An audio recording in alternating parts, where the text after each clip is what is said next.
Welcome to today's edition of the Rush 24/7 podcast.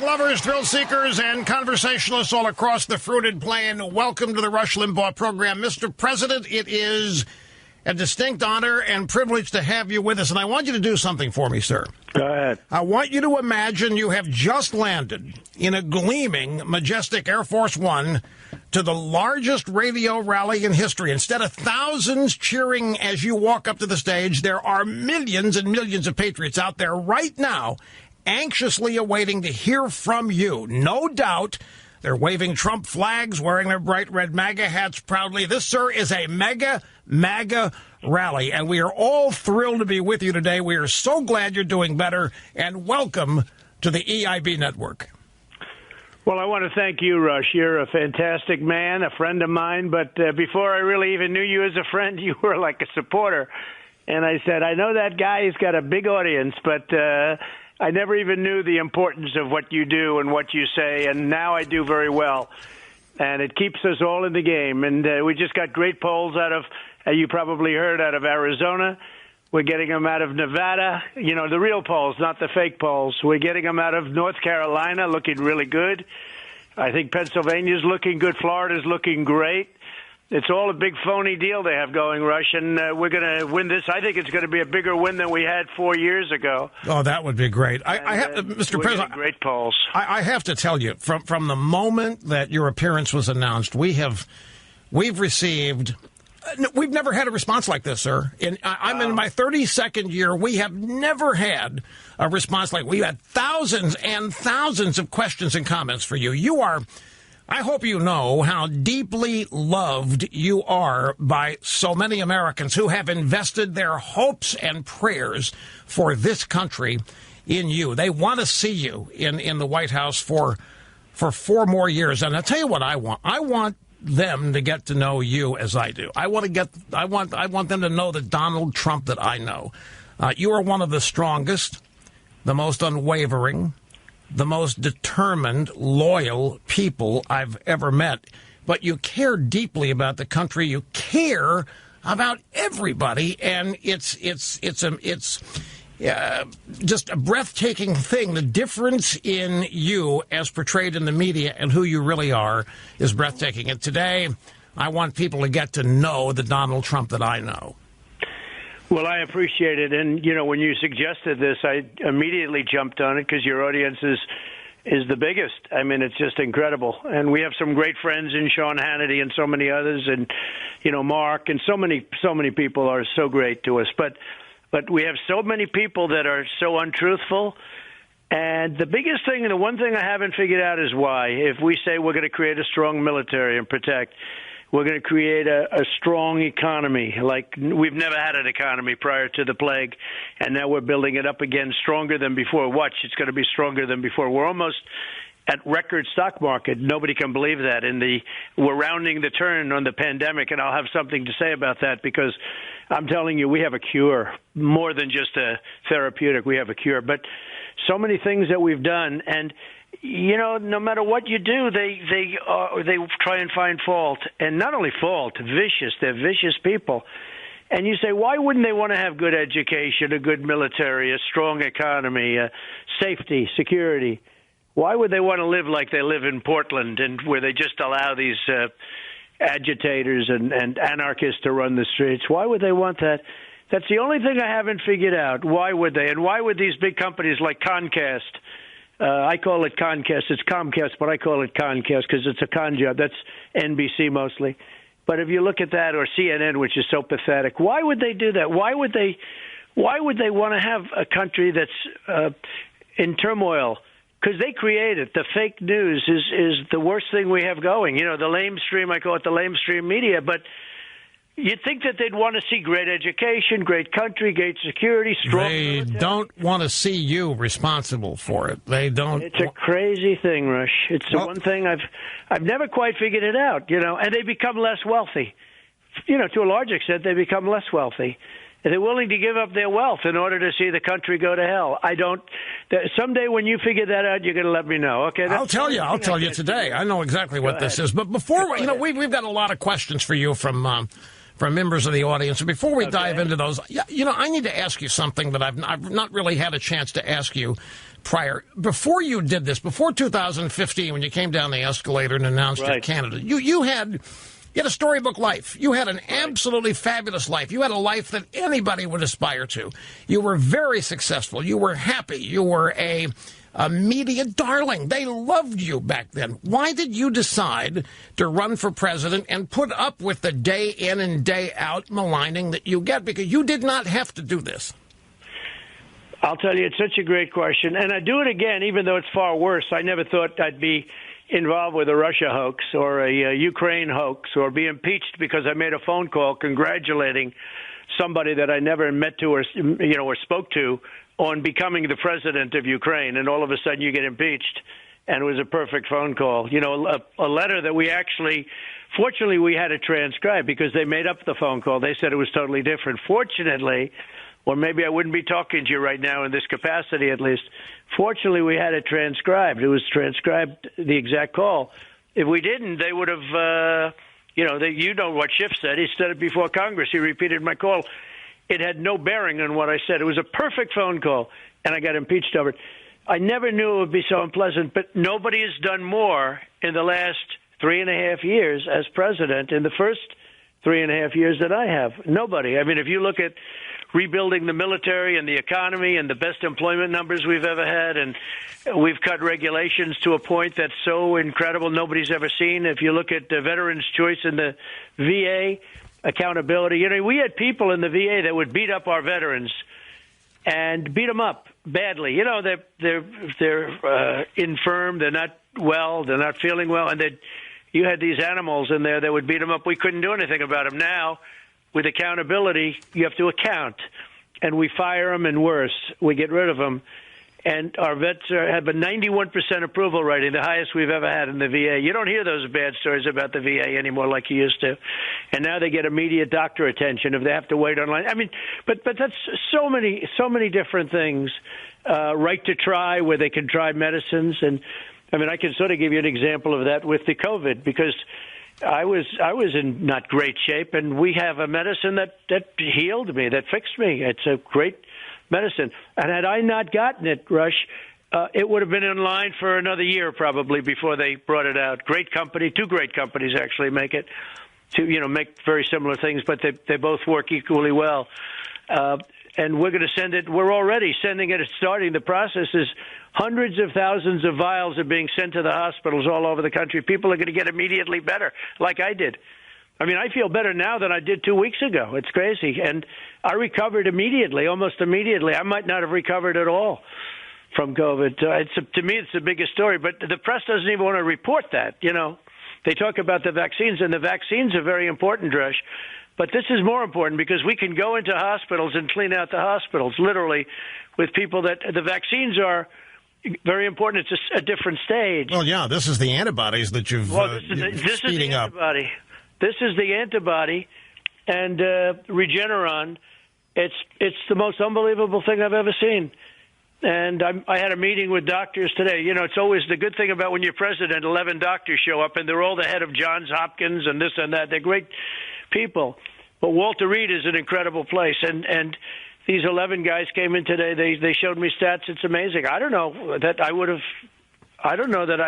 not in the greatest of shape. A day later, I was fine, maybe perfect, but I was fine.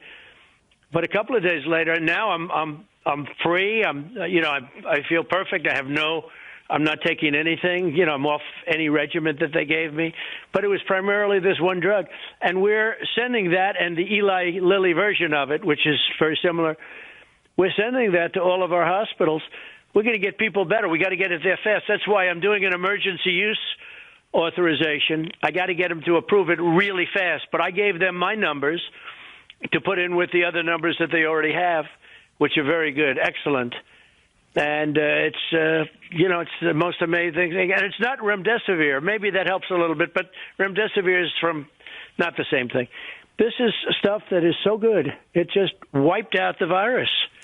It wiped it out. It's I'll tell you, we're so happy that you're... Such a big story to me. It was scary when we heard that you had tested positive, given your demographics. You were right there in the number one target area for people that have trouble with this, and it's so you sound great. I've been reading that you got a hacking cough and that your voice is hoarse, and you sound perfectly normal to me.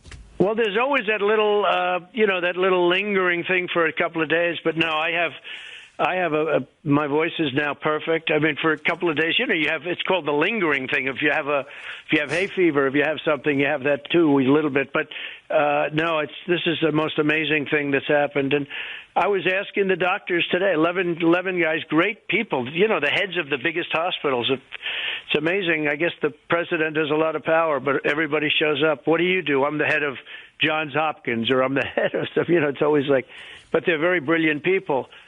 And I said, how bad was I? They said, you could have been very bad. You were going into a very bad phase. And so it wasn't like it was just going to, like with the kids, where they get it and they get sniffles and they're better 2 days later, right?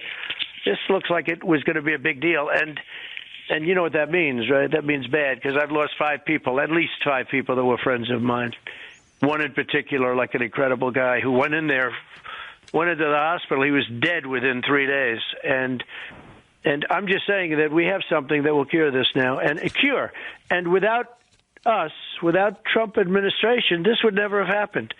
We poured money into these cures, and we poured money into the vaccines. And the vaccines are coming along great, Rush. I mean, the vaccines, Johnson & Johnson, Moderna, Pfizer, they're all coming along great. A little bit political. They're afraid it's going to go too fast, and I'll get credit for it before the election. Well, that's another thing I wanted to... Mr. President, you have been forced, because of media coverage, to tout your own successes. You have been forced to tell, like you just did in the past 5 minutes here. And it rubs some people the wrong way. They think you're bragging. They think that you're insecure, that you need to constantly... Would you explain to people why you find it necessary to tout your successes rather than let somebody in the White House or a PR-type operation do it for you? Why do you find it necessary to do yourself? Well, first of all, it's such a great question, and most people can't understand it. As an example, I was nominated for 2 Nobel Peace Prizes. Three now. Some guy from Italy has nominated you. Oh, that's good. Well, it won't be written about. When Obama got it, it was the biggest story. I remember very well. He didn't even know why he got it. Got it almost. And he got his on the come. He got his on the come. He hadn't even done anything yet. That's right. He didn't know. He couldn't explain why he got it, but I can. And one is Middle East peace without any blood, okay? And by the way, countries are lining up. The other is, if you look at Kosovo and Serbia, they've been killing each other forever. And I got them to be peace and, good stuff. And then I just heard about the third. It wasn't even on the news, okay? I joke about it in speeches sometimes. I'll joke about it. I tell my wife, let's watch tonight. It'll be a wonderful night. And they don't even cover it. They don't cover any good stuff with me. Anything that's good, they don't cover. Anything that's okay or bad. I mean, bad, they make it sound like, like let's do the electric chair thing. But it is the most dishonest. The media are the most dishonest people I've ever met. And that's why I go back to the original. I just don't know why. I mean, they can't hate somebody so much, but I guess they do. But they do it with Republican conservatives. I mean, you've had it before I came along. But never I don't think never to this extent. They say that Newt Gingrich, they said that the one that got worse than me was Abraham Lincoln. I said, I disagree. They say Abraham Lincoln was just decimated by the press. I said, maybe he was, but it couldn't be worse. If I do something good, they make it look bad. If I do something okay, they make it look like horrible. And the reason I talk, and I say it, you might as well talk about it yourself because nobody else will. If I give it to our very good people, Kayleigh, and, we have a lot of good people at the White House. If I give it to them to go out, they won't report it. And did you ever see the way the press, the hostility of the press, the way they scream at these very nice people? They'll make just an ordinary statement and they'll start screaming like a bunch of maniacs, the media. Well, there are reasons for it. It's just incredible. Let me tell you one of the reasons, and they are sick. It's crazy. Go ahead.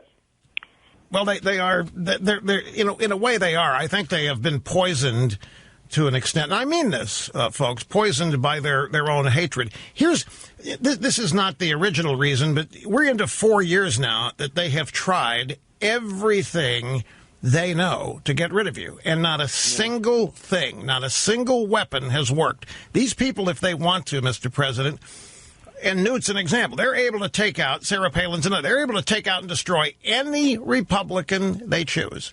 It took them 7 years to finally ruin George W. Bush and his reputation in the war in Iraq. But they did it. They got his approval numbers down to the 30s. You in Zogby today are still at 51. They haven't landed a dent, sir. They have not taken you off of your agenda. They've maybe distracted you for now and then, but they haven't stopped you. They can't believe it. They're throwing everything, and so they are doubling down on doing whatever they can to try to get rid of you, just to prove that they can. And it's frustrating as heck that they haven't been able to. It's an amazing thing. And I'm like you. I watch this coverage, and I ask me, how many of the American people realize without being told how basically dishonest and unfair this all is? And you hope that a majority of Americans see it for what it is and react accordingly. But I tell you, it's that, and the fact that you're an outsider. They never thought you were going to win. They didn't even think you wanted to win. They thought you were engaged in a PR stunt in the first place.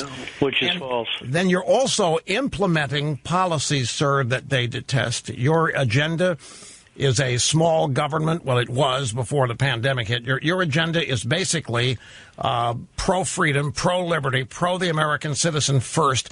You want to make America... Can you believe make America great again's controversial? Who in the world could find a problem with that? These sick people have found a way. Make America great again is reason to destroy you? It doesn't make any sense.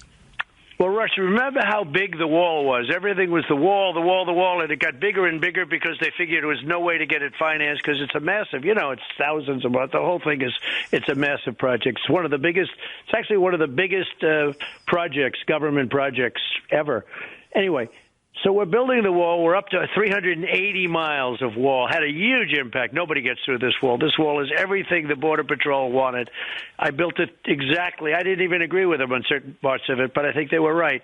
They had to have see-through. They had to have this. They had to have that. It's lined up with all sorts of wires and everything you can imagine. It is the best. Okay, it's the best, and it's had an impact that you wouldn't believe.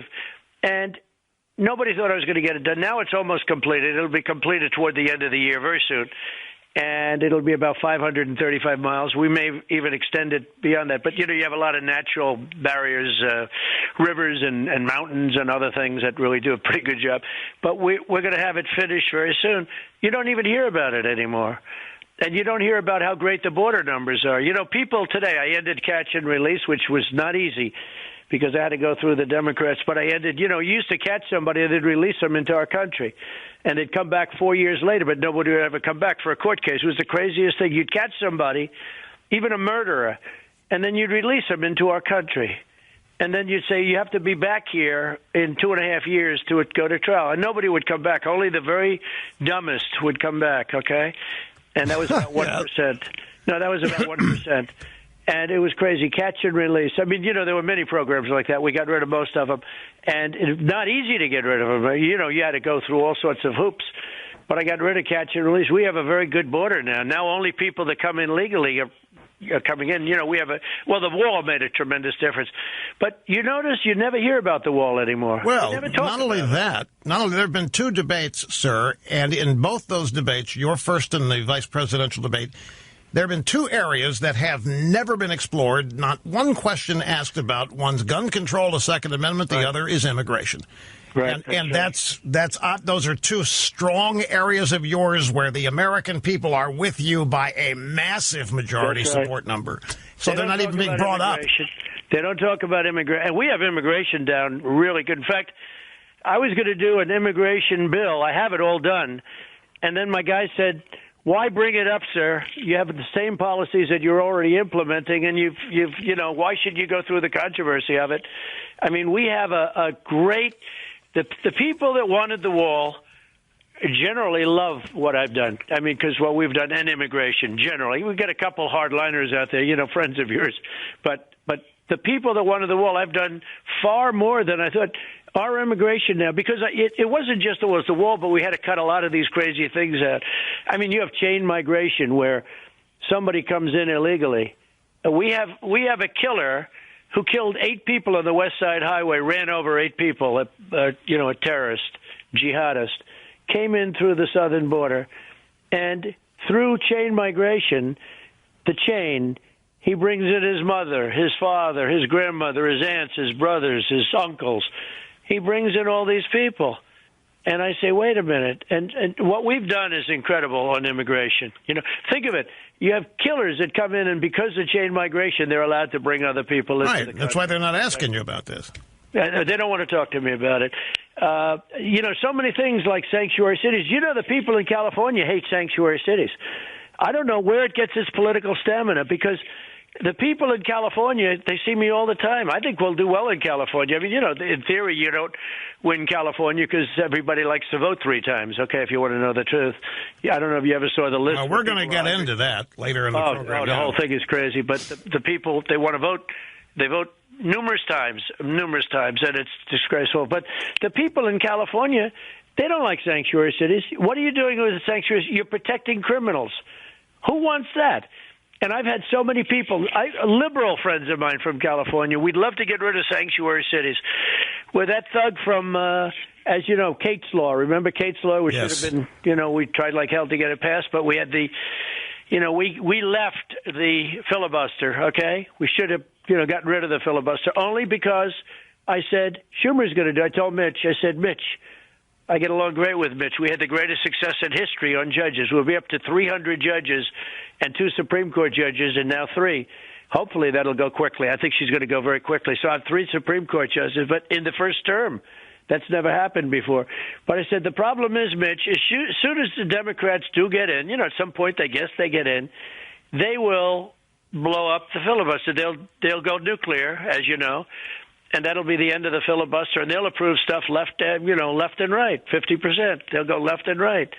And that's the problem I had with it. It's not that they're not right. They did it the right way. Harry Reid, we got lucky because Harry Reid thought that Hillary was going to win, and she knocked out the filibuster for the judges. Otherwise, I wouldn't have 300 judges. I'd have 2 judges.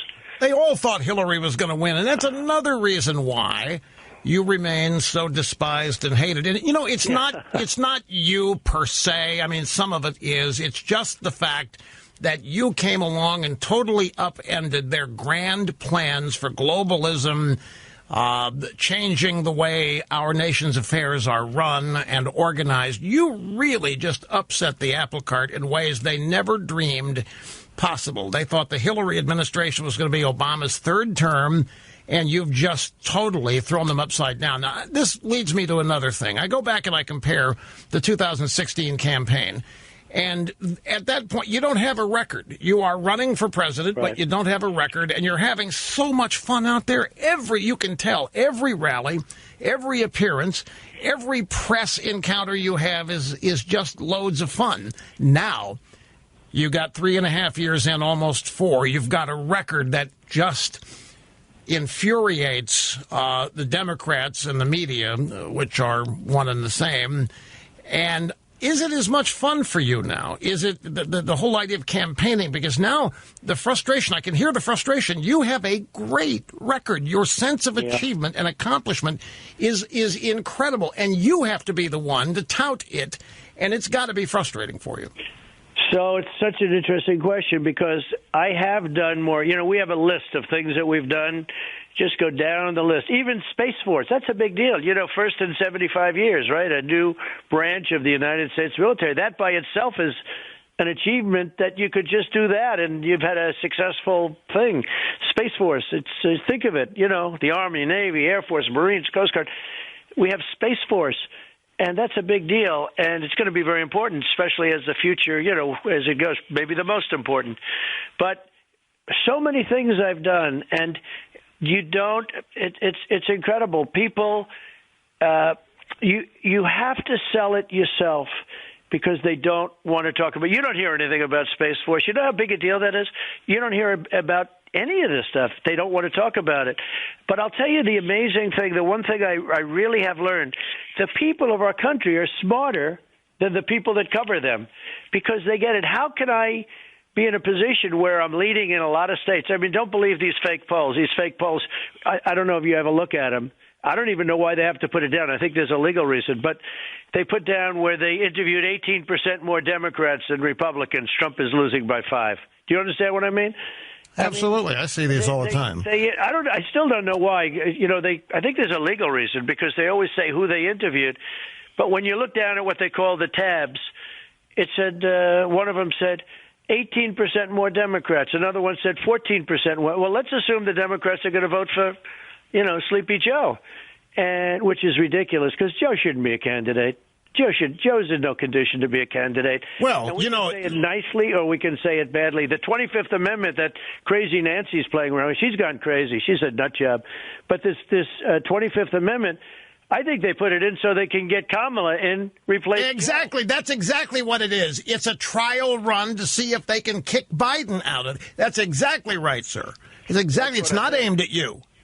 That was the first thing I thought of. And by the way, the Republicans have been really very good to me. One thing the Republicans have to do, though, they have to get tougher. We have some great ones. You know that. Jim Jordan and Meadows has been great. A lot of them have been great. But the Republicans have to get tougher. The Democrats play a much dirtier game. They don't, like impeaching on a phone call. I'll never forget. Sir, did you call the president of Ukraine? Yeah, I did. Why? Just to congratulate. I had 5 guys begging me to call him to congratulate. I never met him before. What do I care? Right. So they said, did you call the president? Yes. Well, what did you say? I said, I don't know, a couple of months ago. I called him to congratulate him because he became president. Why? What's the word? Sir, they want to impeach you for that call. I said, impeach me for the call. Impeach me for something, but you can't impeach me. What did I do? I said, congratulations. It's unbelievable. By the way, when they found out, they believed the Schiff version of the call, which he made up standing in front of Congress. Okay? I saw that. Schiff is a real crook. He made it up. He said 8 times quid pro quo. Think of what 8 times is. That would mean 8 times you've asked for something illegal on a call, right? Think of what that means. The person on the other side of the call, if you did it once, maybe, twice, maybe, if you did it 8 times, they think you're certifiably insane, right? So Schiff made up the call, and I said, well, there's nothing wrong with the call. We actually took the call because we had the transcript. Fortunately, if we didn't have a transcript, I don't know, would have been my word against a lot of these crooked people. But I actually sent it to the Department of Justice, to some division, and they called up. They said to my people, okay, so what are we looking for here? In other words, these are guys that look at drug deals and murders, and they're going like, okay, explain to us, what are we supposed to... In other words, after having read the call, they're saying, what the hell is wrong with this thing, right? They impeached me. So you have to be... They are meaner, but they're bad policy. Open borders, sanctuary cities, high taxes. Let me try to simplify this. One of the things I've tried to learn to do over the course of the years is to make the complex understandable. I think this election, sir, is really simple to explain to particularly people who are undecided, and I don't know how many of those there are. I frankly don't know how you can't be decided by them. But this election is really, it boils down to 2 propositions. One is it's between a man, you, who believes America is good and decent and great. Right. Against people who are behind Joe Biden, who think America isn't good. They think America is unjust and immoral from the days of our founding, and they are trying to undermine and transform this country as founded. And that's why you are undermined, and that's why your successes are hidden. That's why your successes are distorted and lied about. It's no more complicated than that. Folks, if you love this country, if you love America, the America you think exists, you don't have a choice in this election. Your only choice is President Trump. If you don't support President Trump here, you are going to end up facilitating the transformation of America into a country it was never intended to be. You're going to have $13 a gallon gasoline with the Green New Deal. You're going to have so much disruption in your life that you can't possibly imagine. And don't doubt me, they're not going to be honest with you about this. But that's really what this is about. You are good. You believe America is good. You believe America is great. You want to keep it that way, and you want to solidify it, and you want America's greatness to be enshrined and empowered for decades beyond you. And America has great potential, too, because any shortcomings, we can solve those shortcomings, but they're going to make them much shorter. I mean, America has tremendous potential. When you look at what we've done with energy, and they want to take that advantage away and give it to these other countries that are going to always have energy. When you look at the environment, I'm very important. I love the environment. I want clean air. I want clean water. I want, and by the way, you shouldn't even have to say that. You shouldn't have to say everybody wants clean water. The fact that they're out there claiming you want dirty water and you shouldn't even have to say you like clean water. Yeah, that's outrageous. Like the forest fires in California. If we had forest management, you wouldn't have any forest fires. In Europe, you go there, they have forest nations. They call them Austria, different places. They don't have the woods burning down, and their trees are more explosive than ours, meaning explosive from potential fire. They have trees, and they have, they maintain their forests, and they put cuts in between. So if they have a fire, it doesn't burn down 500,000 acres. They do it properly. Our people don't do that. And then we talk about, they want our air clean, but they don't talk about China, Russia, India, these other countries where the pollution is massive going up. So we have a clean spot on a massive planet. We have a clean spot, which is a small percentage of the planet, a very small percentage of the planet. And then China is spewing crap, and Russia and all of these other, India. And did you ever see what they dump into the ocean that floats into California? Yeah, that's unbelievable. Exactly right, folks. And we end up cleaning it up, and then they say, "Well, the environment." I could tell you hundreds of stories. A lot of what you and I talk about is really based on common sense. People say, "Are you a conservative?" I say, "No, I'm based on common sense and love of and for country and people." Yeah, that's true. That's very true. Now, I got to get to some questions. We've had, and I'll tell you something, sir. When we went through the questions, and literally, I'm telling you, I've never had a response like you generated when your appearance was announced. It's the most amazing thing, sir. Well, I think you're going to see that. You know what? I think you're going to see that come November 3rd and a little before that, because our people don't want to send in these fake ballots that are being fraudulently made all over the place. We're going to get into that. But you know what? Probably one of the most mentioned topics in the questions was health care. People are scared. Let me give you a sample question. Dear President Trump, this is a woman in Massachusetts named Kathy. I'm glad that you and the First Lady are recovering from COVID. So happy you are our president. Thank you for all you do to defend us. My questions about health care and pre-existing conditions are very important to me and a lot of Americans. I believe you said pre-existing conditions will be covered in your health care plan. But please, could you explain this a little more? Because there are a lot of people saying that you're not going to cover pre-existing conditions.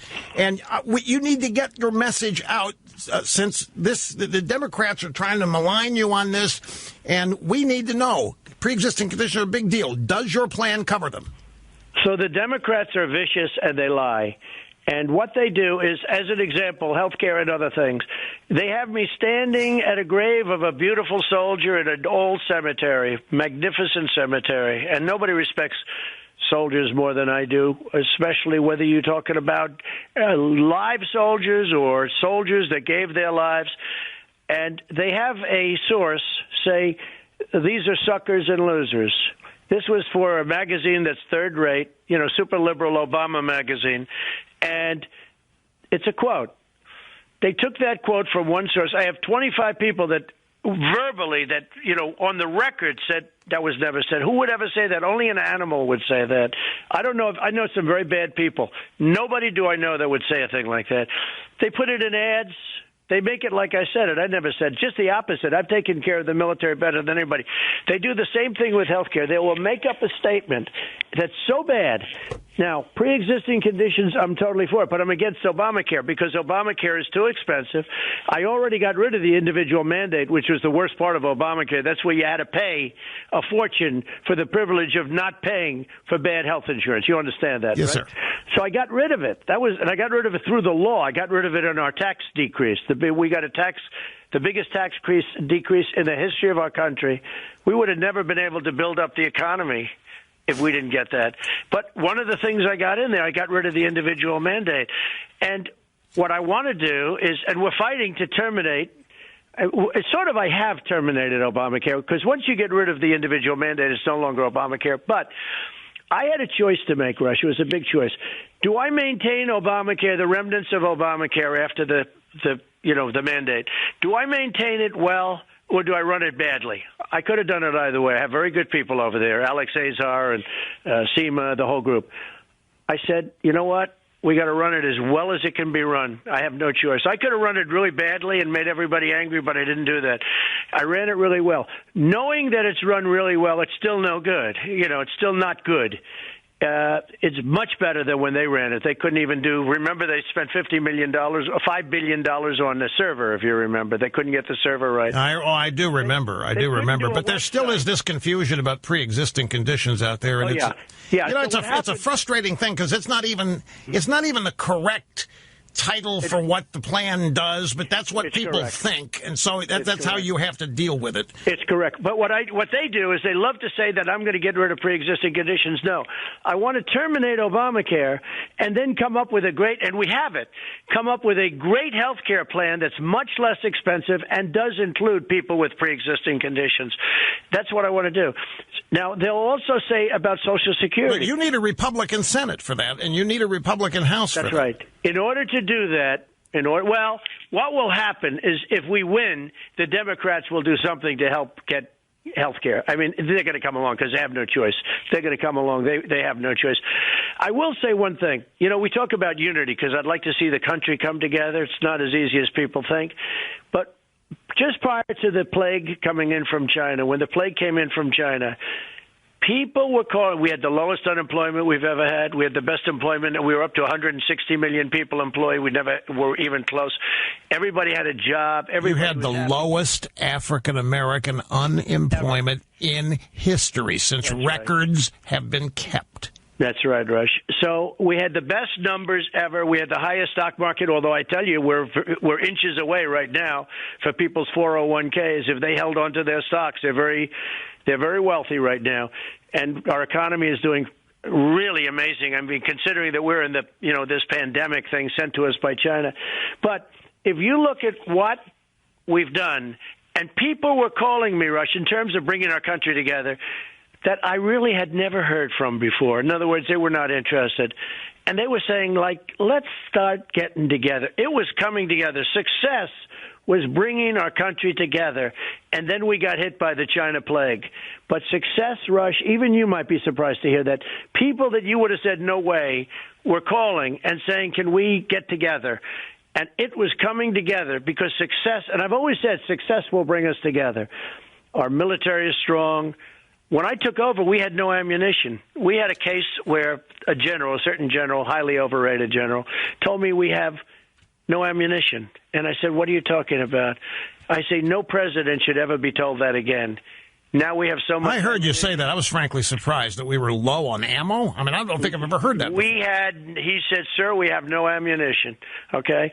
And I said, keep that very quiet. And then we started building up. And now we have new rockets, new missiles. We have stuff the likes of which Russia dreams of the stuff that we have. China dreams of the stuff that we have. And we can't talk about it, and we shouldn't talk about it. We have things and hope to God we never have to use it. Our nuclear is all tippy-top now. and you don't want to even say it. We have no choice but to say it. We were so far behind.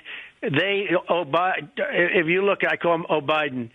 Obama and Biden, what they did to our military was horrible. And economy. I mean, they were telling everybody that we need to adapt our expectations to a new era of decline. That's right. No manufacturing. America's best days are behind us. I mean, it was outrageous. And, GDP 1.5% max every year.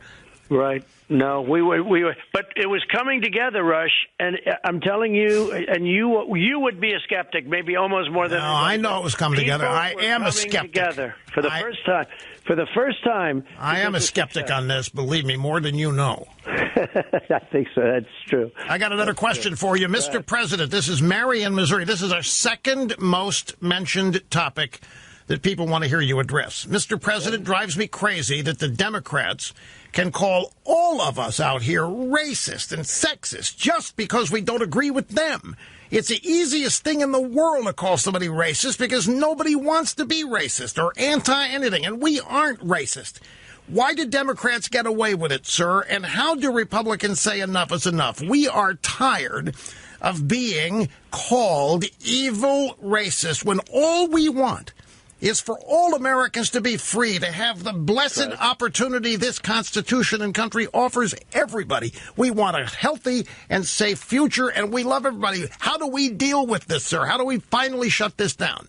What would you tell her? I've watched this for a long time. I've had it. I've probably been a victim of it. You and I and a couple of others more than anybody, and we're just the opposite. When they give up, when we're beating them, they have nothing else to fall back on but the word racist. And that means that when you're winning and you're just knocking the hell out of them, they have nothing else to say. They call you a racist. And this has been going on for decades. I don't know that you're going to stop it, but people are wise to it, and people are rolling their eyes now. They're rolling their eyes. It is just an incredible thing. The way they use the race word, the racist word, is actually disgusting. I was asked by Chris Wallace, who's third rate. I was asked by him. He was protecting Biden the other night. It was pathetic. I couldn't even ask him, why did you get $3.5 million from the mayor's wife of Moscow? Right. Why did you say $1 billion unless you get rid of the prosecutor, and then you give him the $1 billion? And Chris Wallace he was choking like a dog. He wasn't able to answer, and Chris Wallace would go in and save him every time. That whole thing was disgraceful. Well, you know what we're going to do today? You know what we're going to do? We're going to give you a chance to actually respond to Joe Biden. Because you're right, the moderators of these debates are never asking Biden to explain himself. No. What did you mean by that, sir? They're not asking you to explain Biden. They're asking you to explain you. So I have some Joe Biden sound bites here, anywhere from 13 to 17 seconds, that no moderator will ever ask you to respond to. And as such, the American people don't know that he has said these things. Oh, yeah. Let's try one. Okay, go. This is from December 30th, 2019. And he's in Derry, New Hampshire, telling coal miners to forget coal mining and learn how to code. Anybody who could go down 300 to 3,000 feet in the mine, sure and hell can learn how to program as well. Give me a break. Anybody who can throw coal into a furnace can learn how to program, for God's sake. There you're putting down coal miners. You never get asked about it. You never hear these sound bites anywhere in the media. What do you think of that? Well, I think it's terrible. And you could look at so many other things. Look at fracking. He went for a whole year saying, no way there'll be fracking. Mark my words, there will not be fracking. And so did Kamala. You know, Kamala, she's another great one. And they talk about fracking. She should have listened to Willie Brown. Willie Brown told her not to accept this job, and she did it anyway. I thought she was Mike beat her so badly the other night, but she's just not good at what she did. Hey, don't forget, she started off, she only went down in the polls. That's usually not the person you want to pick to run for vice president. Anyway, but to both of them, they talk about fracking like it was the greatest sin on earth. Then they get the nomination, and now they're talking about they want to do fracking. But, you know, I find in politics, always follow their first words, because that's where they're going. They have no choice. They agreed with Bernie Sanders and all the people in the manifesto. And if you read that manifesto is further left than Bernie Sanders, much further left than Bernie Sanders. You know, usually you think they take him right. Bernie took him left. He took him left of where he was. But if you look at the fracking, the coal, you could say the coal. Remember Hillary, 3 weeks before she went to West Virginia, she was knocking the hell out of coal. And then she forgot she had to go to West Virginia. So she goes to West Virginia, and she sat at the table with the miners. And it was just the end of her when she knocked the coal. Well, you know what? I think and it would be... what they do with coal now, with clean coal, is amazing. You know, we have more than anybody. But what they do with clean coal is amazing. We have more energy than anybody, and these other countries want to take it away with the Paris Accord and all of this. They want to take away our wealth. They want to take away our jobs, our companies. It is disgraceful. You know, explain fracking to people, sir, because it's a term that's thrown out there, and I know what it is. I can explain it. A lot of people can, but a lot of people don't know what it is and why it's so outrageous that they will not commit and they will not get their story straight on whether or not they're going to ban it. What is it? Well, basically, it's getting energy out of the ground really efficiently and getting every drop of it.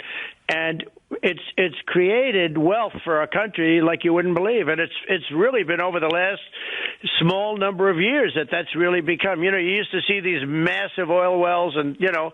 You can basically go in and drill sideways in the shale. Drill sideways. They can drill up and down and around. It's unbelievable. If you ever watch this process, and they just suck stuff out of the ground it's just incredible, the technology.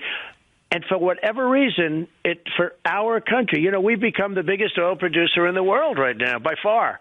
Not even a contest. We're bigger than Russia, bigger than Saudi Arabia, and to a level that nobody can believe. And I saved the industry 6-7 months ago when our oil dropped because of the pandemic. I got Russia and Saudi Arabia together. You know, it's good to get along with countries. Not necessarily a bad thing, Rush. You know, you understand that. And they cut 10 million barrels a day. It's actually more than that, but they cut. And we save the oil. We save 10 million jobs in this country. And yet everybody has cheap gasoline. Look at the gasoline at $2 a gallon. Nobody thought that would be possible. That's better than a tax cut. So, you know, if you want to know the truth, when gas used to go up to $5, $6 and people would say, oh, our country, and they couldn't buy cars, they couldn't do anything. We have very inexpensive gasoline. And yet it's high enough that we have our energy jobs. We have millions and millions of energy jobs in Texas and North Dakota and Oklahoma and Pennsylvania.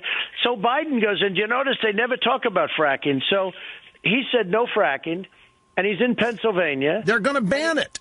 Yeah, and just like they're going to stack the court. They will not confirm. You know what you ought to tell Amy Coney Barrett? That she's not going to answer any questions about how she'll rule until after she's confirmed. No, I know. It's incredible what he said yesterday. I couldn't believe it. And that's such a big thing. But think of it. He's in Pennsylvania. Now, Pennsylvania is a big, big fracking thing.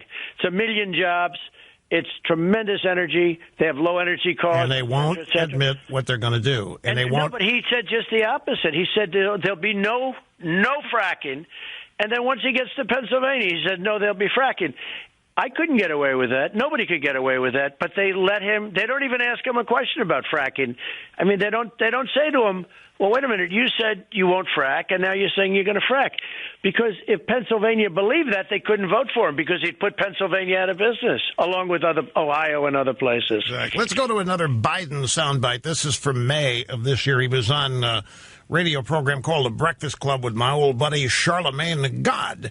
And he said to Biden, you got to come back and see us. It's a long way till November. We got more questions for you. You got more questions, but I tell you, if you have a problem figuring out whether you're for me or Trump, then you ain't black. And there you go. If you got a problem figuring out whether you're for me or Trump, you ain't just insulted free-minded, open-minded African Americans.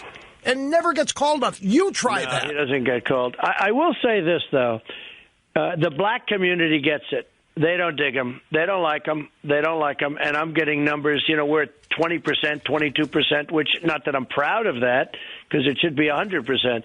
But, if you look at what I've done for criminal justice reform, Obama couldn't get criminal justice reform done. I did prison reform. The small colleges and universities, historically black, what I've done, I got them funded. They were coming back every year, hat in hand, every year begging for money, and I got them taken care of for a 10-year period, all funded, fully funded. What I've done is, and then with Tim Scott, we did the opportunity zones, which is the greatest, most incredible thing for the black community, the African-American community, with jobs and everything else. No, I've done more, and I say it, and, at first people said, oh, it's too much to say.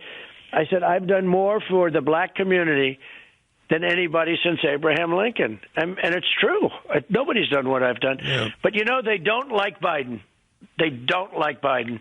He did the super predator stuff. He was the super predator kid. Here, listen to this one. Now, this is August 14th, 2012. This is 8 years ago. He's vice president. It's a campaign event. He's talking about Mitt Romney and Paul Ryan here. He's going to let the big banks once again write their own rules. Unchain Wall Street. They're going to put you all back in chains. They're going to put you all back in the black audience. They're going to put you all back in chains. 8 years ago. I don't understand why it's even a contest. These kind of things ought to be automatic disqualifiers. But he's a different guy there. You can hear by the way he talks. He's out of it. Look, he's out of it. Now, we can't have a president that's out of it because I meet with Xi and I meet with Putin. I meet with all of them. He wasn't out of it there. He knew exactly what he was saying there. Right. That's your point. Right. That's right. He's a different guy. He's out of it. He's in a daze. I look at the things he says. I look at what he says. I look at the way he says it. He's in a daze. And it's not because he's 78 or whatever he is, because I know guys that are 92. Bernie Marcus from Home Depot. He's 100% sharp. But Joe there's something wrong. We can't have that. Well, but he made it through the debate. He made it through 90 minutes of that debate without betraying any of the mental limitations, shall we say. I agree, but he was not able to answer the Russia thing, and he was choking, and he was not able to answer the billion-dollar prosecutor thing. Well, you did kind of bail him out, by the way. He started to fade, and you kept talking at him. I think he was Now, Mr. President, some of you tweeted about this. When I saw this blew my mind. It literally blew my mind. This is a Gallup poll. Found that 56% of the American people say they are better off today, even during the pandemic, than they were 4 years ago. That's stunning to me. That's the highest number on record. I know. Highest number ever recorded, that they're better off today than they were at any time before during a pandemic. And that's what I've built. And we've built this. And the only reason we're doing well is because the foundation was so strong, Rush. The foundation. If we didn't have a strong foundation, you'd be 1929. And if he got in, you'll be 1929, because he's going to raise everybody's taxes. They don't talk about that either. He's going to raise everybody's taxes. And you know what else they never talk about? Something that I think is a very, very important thing, the Second Amendment. They don't say that he's going to take away your guns. He's going to They never talk about it. Never comes up in a debate. That and immigration, those two subjects never come up. They haven't come up at either of the debates yet. That's right. That's right. So it's pretty crazy. It's amazing that here we sit in the White House. Every once in a while I say, it's not fair the way I get treated. And then I'm sitting in the Oval. I'll say, oh, this is the Oval Office. You're there, and they're not. The people of this country are really smart, and they do get it. And they can do everything they can. And again, the only thing is, I don't know why they do it, but they do it. They're very dishonest and evil in many ways. But these people, the people of the country get it. They do, but they love you. Mr. President, seriously now, they know that you are the only person standing in the way of the left's efforts to undermine America and turn it into something it was. I mean, they're scared to death of what's going to happen if you lose. They're scared to death of what's going to happen if somehow these people can harm you. They want you to have a deep understanding of how much you mean to them, how important you are to them in preserving the American way of life. It is more important because it's at risk. The American way of life is at risk, and you, sir, are the only man standing in the way of people destroying that. This is what millions and millions and millions of Americans think. It's got to be a big burden on you, but... Well, I'm glad you said it, because if I say it, and you said before something that, why do you say it yourself? Because I have to, and because nobody else will say it. You know, I tell that to people. You might as well say it yourself, because nobody else is going to say it. I don't like saying it. I wish other people would say it, and I love that you can say it. But the truth is, I am a wall, just like the wall we're building. I'm a wall in between this incredible thing that has such potential. We have something with such potential, you have no idea. Even you might not understand. The level of potential of this country is incredible. The people are incredible. The resources, we have wealthy land. We're on top of land. They want to take it away from us. They want to take our wealth away. They want to take our jobs away, our factories away. They want us to be in the same position. We're born on very energy. You look at the energy we have more than anybody in the world. They want to take all of these advantages that we have over other countries and throw them away. And we have such incredible potential, and they want to. I am a wall between the potential of this country to be better than ever before and a country that will become a third world country of Venezuela. I used to say it could be Venezuela. I used to say it half-heartedly. It's true. It'll be just a massive version. If you look at Venezuela, it's a massive version of Venezuela. Venezuela was, you remember Venezuela 20 years ago. I do. You had a lot of wealthy But most friends. people don't know what Venezuela is. It's not. Venezuela has gone so bad. They don't have food. They don't have water. They don't have medicine. They have lots of wealth, too. They have oil, but they have lots of wealth, but they have nothing. They've gone socialist and probably more. If you look at Kamala, that's more than social. She's further left than Crazy Bernie. And this is what they want. They wanted her. I don't know why. I don't know if they're happy with her. I think she's not a because she couldn't win on her own, sir. They had to do this to get her. You nailed it earlier when you said Pelosi's 25th Amendment gambit is actually a trial run at getting rid of Biden. That's what they want. They want her in the Oval Office because she's going to be the vessel for the AOCs and the Bernie Sanders agenda and the far left. She got out of the Democrat primaries before a single vote was cast. That's how badly she was doing. That's right. She was so bad. She left before Iowa. And look at Iowa, by the way. You remember the Iowa. Nobody even knows to this day who won Iowa, right? They went with this scheme that now they want to multiply times 1,000 on the voting stuff. And wait till you see, I'm sure that you'll have a question about that, but wait till you see how bad the ballot thing. All over the country, thousands of ballots are being thrown away and defrauded and cut up. And when they talk about other countries coming in, it's a lot easier for them to print illegal ballots. I guess you'd say counterfeit ballots than it is some of the other things that you're talking about. But it's a one scary thing when they send out millions and millions of ballots and you say, who's sending them? Where are they sending them? Who's bringing them? Who's reporting them? Who's signing them? I mean, millions and millions of ballots. It's a disgrace. And look at all of the bad things that have happened over the last year with the ballots. Look at Carolyn Maloney's race in New York, a small race. Well, the examples are all over the country. In fact, I've got a couple.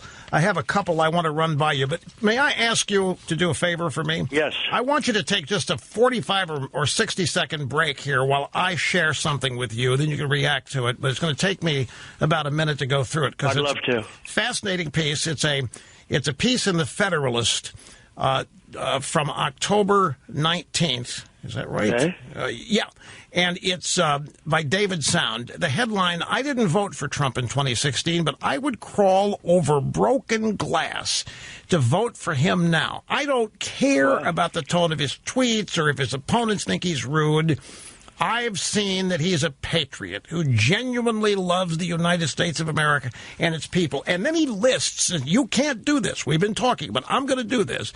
He lists your first-term accomplishments and how impressive they are. Building the strongest U.S. economy in my lifetime, he writes, through historic business and personal tax cuts, resulting in millions of jobs created, record low unemployment. He cut federal government regulations that had a stranglehold on American business innovators and entrepreneurs. He confronted the Chi-Com's trade abuses and negotiated fair trade deals with Canada, Mexico, South Korea, and Japan. He eliminated the Obamacare individual mandate, which equals freedom in health care. He rebuilt the military through investments in our defense capabilities, as well as secured the largest military pay raise in a decade.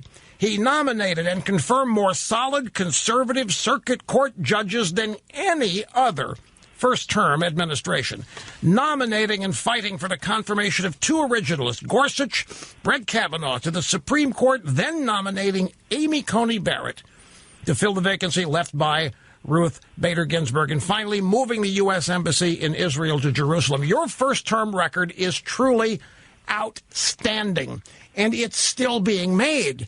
Your record is still being written. You are still president. You are still implementing your agenda, despite this opposition. And I wanted to share this with you, because this guy did not vote for you 4 years ago, and now he can't wait to. Well, I'm going to get that one. I'm going to have to put that one up pretty soon. But, look, I'm honored by it.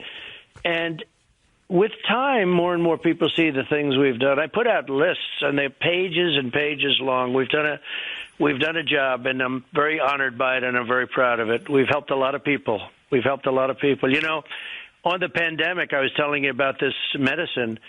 I'm so proud of it. People don't want to write about it, but that's okay. But this is better than the vaccine, and it's going out literally as we speak. We have the U.S. military logistics. They're bringing it out.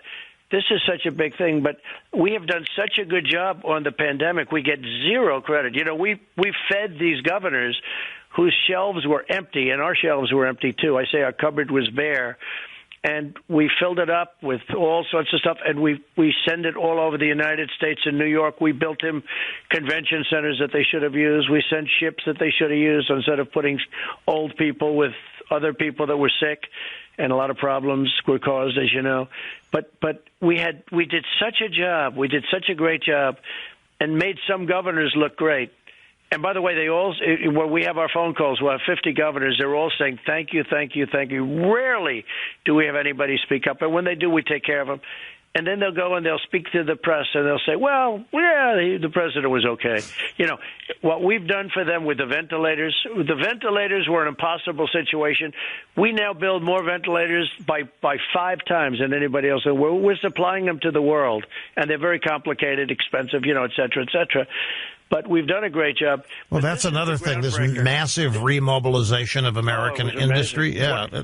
One of the biggest, I guess the biggest, they say, since the Second World War. But you know what? This is the biggest of all. If the Regeneron and the Lilly, comparable drug turns out, this is a cure. This is a therapeutic. Call it what you want. I can tell you it's a cure. And I'm talking to you today because of it. And, because I think I could have been a bad victim. I fit certain categories that aren't so great, okay? And you better be careful, too, okay? But you won't – I'm telling you, this is a total game changer. It's so good. And nobody else would have had it. FDA is approving things in 1 week that used to take 3 years. And that's only because I'm bugging them like crazy. I drive them crazy, I guess, but that's okay. But FDA – Food and Drug Administration is approving things that Rush would have taken years, and I'm getting them in a matter of weeks and months, and they're great things.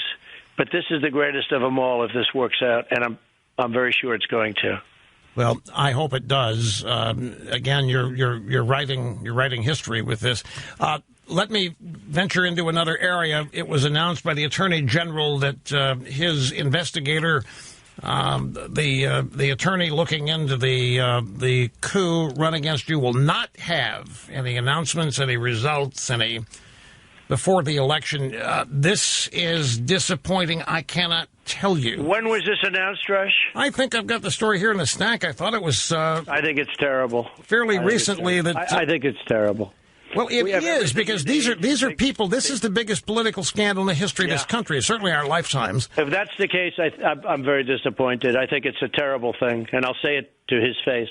Here it is. Barr tells Republicans Durham report will not be ready by election. It came out today. That's a disgrace.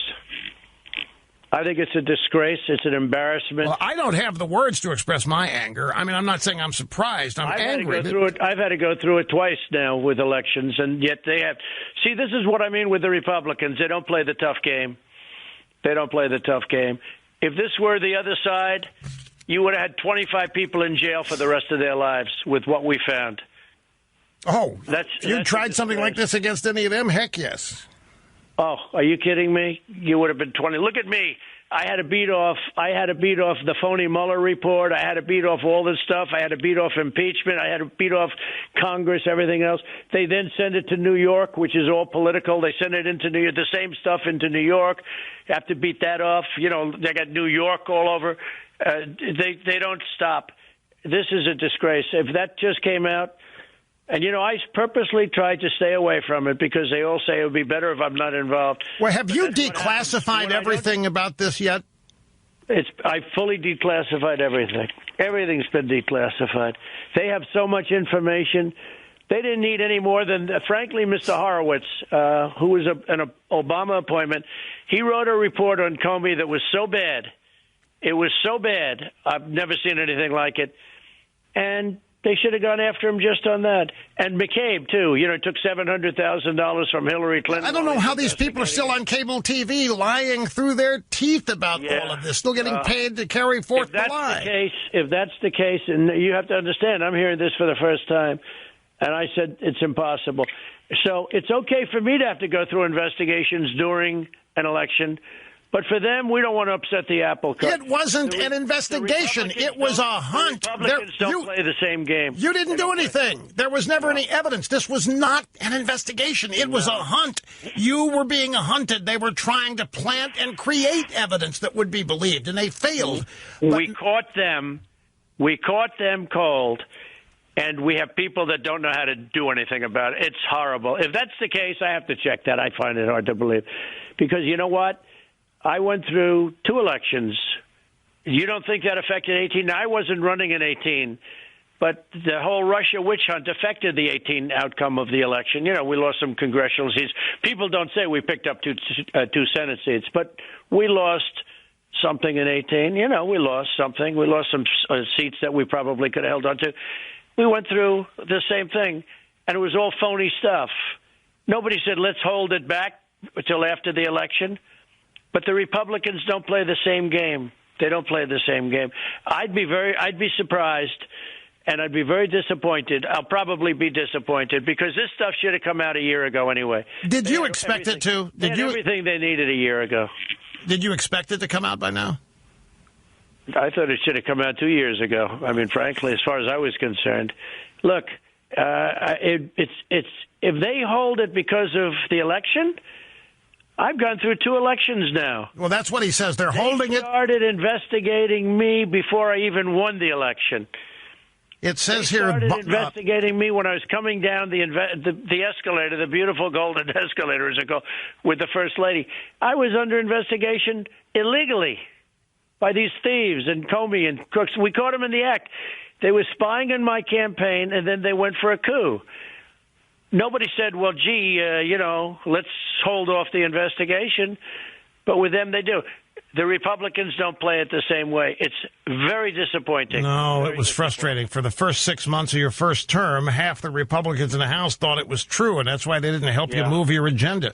But it says right here, this is Axios, by the way, is the news source, and they say that Barr is communicating that his investigator, Durham, is taking his investigation very seriously and is focused on winning prosecutions, which I guess we're to expect scoring points in the media. Let's let everybody get elected to office, and then let's worry about it. First of all, if we don't win this election, that whole thing's going to end, okay? And you just remember that. As if we will don't win this election. That's another thing I'm fighting for, because these people have to be brought to justice, but they should have been brought to justice before the election. But if we don't win this election, that whole thing is going to be dismissed. That's another thing. People want to know what they can do, sir. You would not believe the numbers of people who are asking, what can they do besides vote? And voting is big. I mean, I tell people that ask me this, that's the first thing. Just make sure you vote, show up and vote on Election Day, but vote. It's not insignificant. What else can people do? Because they want to help you. They want to know what they can do. Keep up the genius, because they're genius. They get it better than these guys that are looking at stuff. I'm telling you, they get it better. The American public gets this better than the so-called people that are looking. You know, when I look at the Times and I look at the Washington Post, fake papers, both of them, and they get Pulitzer Prizes for the Russia investigation, but they were all wrong. There was no collusion. So they get Pulitzer Prizes. Was it a true word in any of those stories? No, none of it. And the guys that did get it right, they don't get Pulitzer Prizes, and you and I can name 10 of them, okay? You're one of them, but you don't care about Pulitzer Prizes. But the ones that got it, they don't get anything. But just, Rush, take a look at how wrong these people were. And they pretend they know me, Maggie Haberman, all of these people. They know, I have nothing against them, but they don't know me. They don't know me. I haven't seen her. I haven't spoken to her in a year and a half. You take one picture with somebody, it ends up being like the best friends for the rest of your life. Take a picture at the Oval Office with a photographer, with a reporter, and then they write though as though you're like you can't live without them. I don't even speak to these people, but look at the bad reporting that they've done. Look how wrong they were about everything. They got Pulitzer Prizes for the Pulitzer organization. Frankly, is a disgrace. They gave Pulitzer Prizes to everybody that shouldn't have gotten them. Yep. They were all wrong.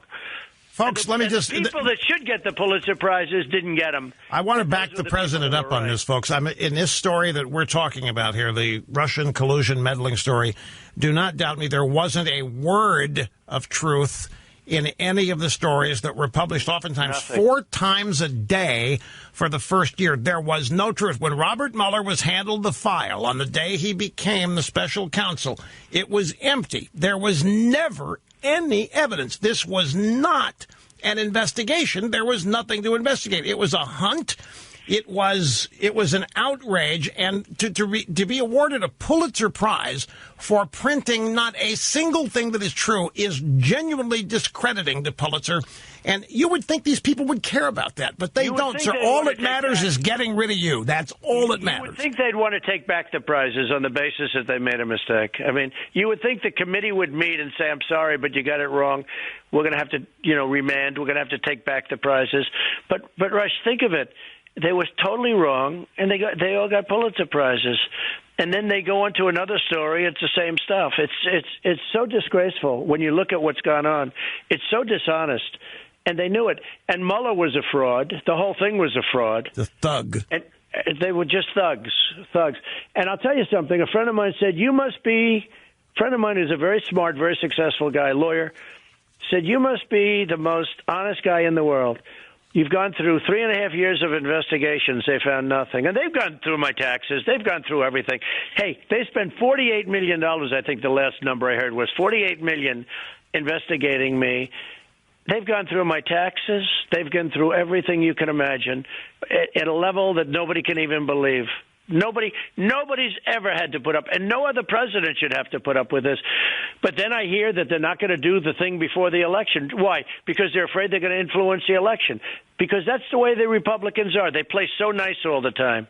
Yeah, that would be very disappointing. If Bill Barr actually made that statement, I would be very disappointed in him. I don't know that he made that statement, but if he did do that, I'd be that's a good point. I mean, it is the drive-by media. It's Axios, and the story is that Barr is telling leading Republicans. It's not that he's made it public. It's that he's... Well, they've had plenty of time to do it. They've been looking at it for 2 years. The facts are on the table. All you have to do is take a look at the Horowitz report on Mueller. Even the New York Times on Mueller and on especially what they read about this idiot Comey, the world's worst FBI director. But why do you think he's a very dishonest guy? Do you think the American people? Do you think the American people are not aware of this? Do you think they don't know the? They're totally aware. No, they're totally aware. Even the other side's aware of it. The other side laughs about it. They can't believe they got away with it. You want to know the truth? They're not stupid. They're very smart. The other side laughs about it. It's not like they believe the Russia thing. They don't. Well, I know, but if they laugh about it, if they think they got away with it, then I'm leading up to the American people should be, if they know what happened, so outraged. No way they would vote Democrat. This is outrageous. This is antithetical to everything this country stands for. What happened to you in that? They tried to do a takedown of a very legitimately, in fact, beyond, because I was fighting, little did I know, because I didn't know when they started this investigation, which was long before the race. After I won, they tried to take me out. Before I won, they tried to, it was a fraud. It was the Russian witch hunt. Well, they were trying to corrupt your transition. Hey, Rush, you know this better than anybody. And Putin, I guarantee you, says this to everybody. Nobody has been tougher on Russia than I have. I got NATO to pay $410 billion more to protect against Russia. I was the one that exposed Nord Stream, the pipeline going into Germany. I said, wait a minute. You're paying Russia billions of dollars, and we're supposed to protect you from Russia. What kind of a deal is this? I was the one that gave tank busters to Ukraine, and Obama gave him pillows. Remember the pillows, probably from the Pillow Man on Fox. But Obama gave him pillows and sheets. Right. And I gave him tank busters. I gave them money. Obama did. Nobody has been tougher on Russia than I have. Nobody. Well, Mr. President, I think something the American people need to know is that the Democrats and the media, which is, again, one and the same, have done more with 4 years of lies and utter outright lies about you supposedly stealing the election from Hillary with the Russians. They have done more, sir. This is important. They have done more to corrupt the integrity and the honor of the presidential election system than Vladimir Putin could have ever hoped to. They have made people doubt, and they're now talking about how this upcoming election, the Russians are in the process of stealing it too. These people are so dishonorable and disreputable, and they need to be made to be held accountable for what they have done to the perception of honesty and integrity in our elections, to the very serious effort they are making to transform this country into something it was never founded to be. But this business of trying to say that you stole the election, that you meddled with the Russians, they did. Hillary did. Hillary came up with this whole scheme in order to protect her from her email scandal. This is something they did, and now they're running around and they're doing more damage to the integrity, the perceived honesty of our electoral system than anything Vladimir Putin could have ever hoped. She deleted 33,000 emails. She should be in jail for that. I don't even care if they're very highly confidential emails. I don't care what. She deleted. She got a question. She got a statement from Congress, a subpoena from Congress. Everybody. We want your emails, all of Hillary Clinton's emails, 33,000 of them. She deleted them, she acid washed them, and she broke her telephones with a hammer. Okay? Broke them with a hammer. And by the way, speaking of that, and speaking of Bill Barr, 31 people deleted their telephone messages from the Mueller report. Okay? And they said they all made a mistake. Well, they made the same mistake. The chances are 1 billion to 1 that they would have made the same mistake. 31 phones were wiped clean on the Mueller report. I want to see those phones, right? And how do you allow 31 phones? I think it was 19 people, 31 phones. You read about it just recently. They want the phones because they want the information of the phones because we caught them cheating. And they were all wiped clean, or most of them were wiped clean. We have a couple, believe it or not. But they were wiped clean. They were deleted. Everything was deleted and cleansed. And you're not allowed to do that. They broke the law. Nothing happens to these people. No. But they go after General Flynn.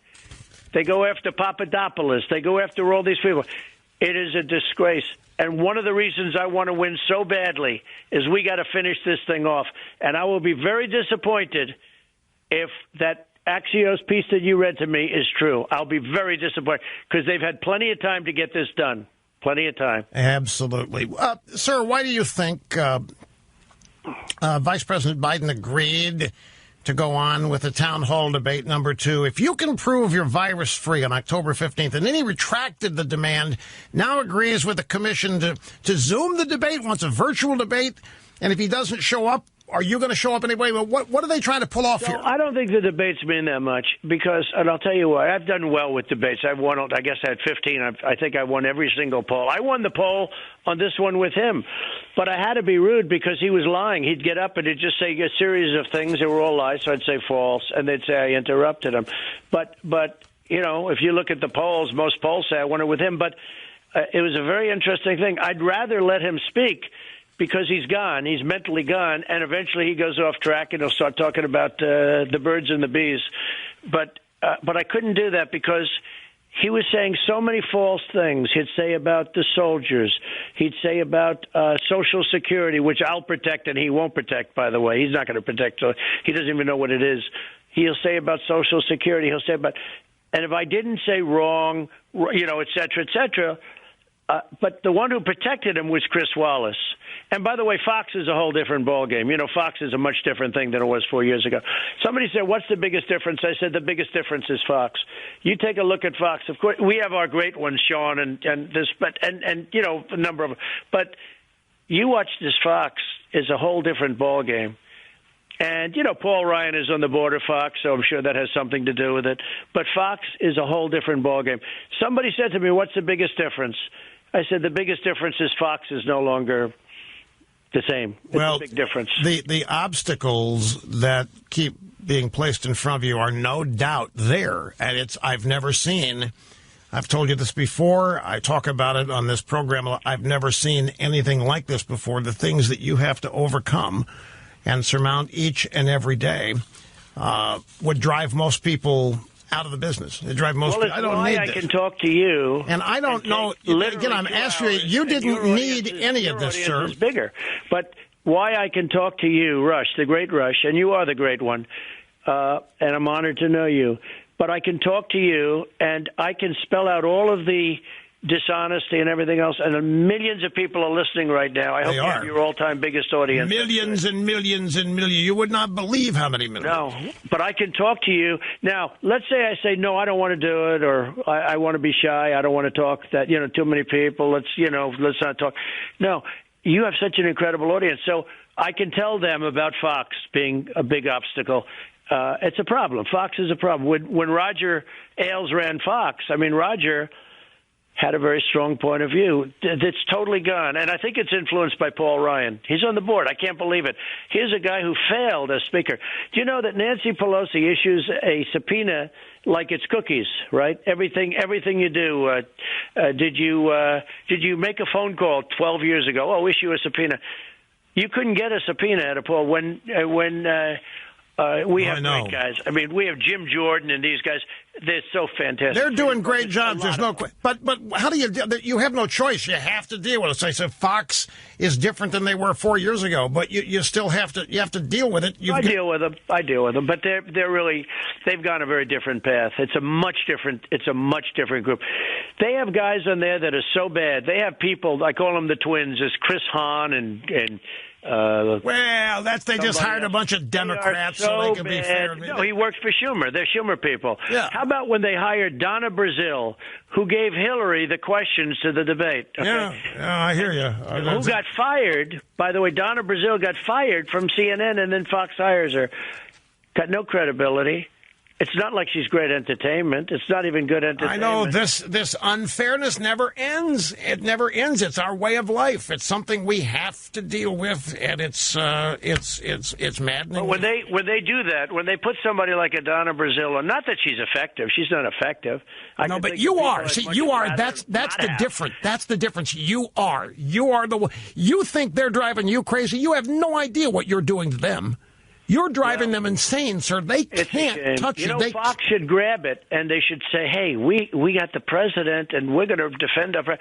But they're not. They're going the way of CNN, and they're going the way of MSDNC, and it's a shame. It's a shame. When I see it, I watch it. I look at the people they hire. I could tell you some of the anchors. They're so bad.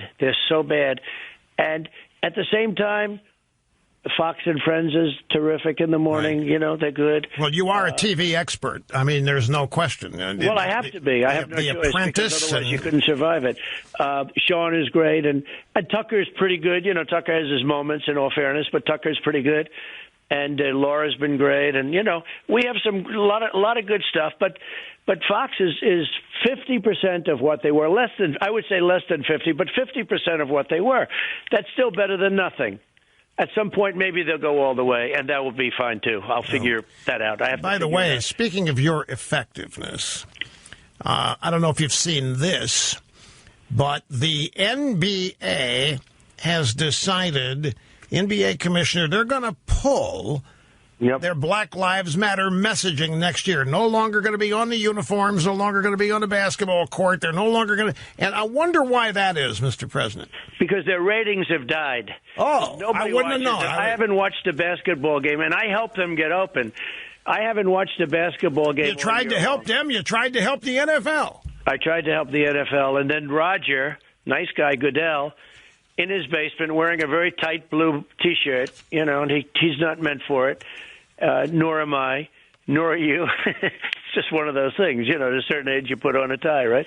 But what happens is he brought it up again. I said to him, I thought I taught you a lesson 2 years ago about standing for the flag. Their ratings went down the tubes. And now you look at everybody with their hands in the air, and they're kneeling, and I just don't have the same interest, and neither do a lot of other people. Yeah. Right? The NBA has become so political that nobody cares about it anymore. That's not why people watch it. I don't know if anybody I don't even know who's playing in the finals. I don't know anybody that's watching the NBA. LeBron has been a spokesman. I don't know him. I never met him. All I know is when he endorsed Hillary, I said, that's the greatest endorsement I've ever seen, because when he endorsed Hillary 4 years ago, she came up to his knee. I said, that is not the best-looking president I've ever seen. Okay, I thought that was the greatest. They were standing. You mean standing? She came up to his knee. They were standing. No, she was up to about his knee. I mean, literally, I've never seen anything. And I said, that's not good.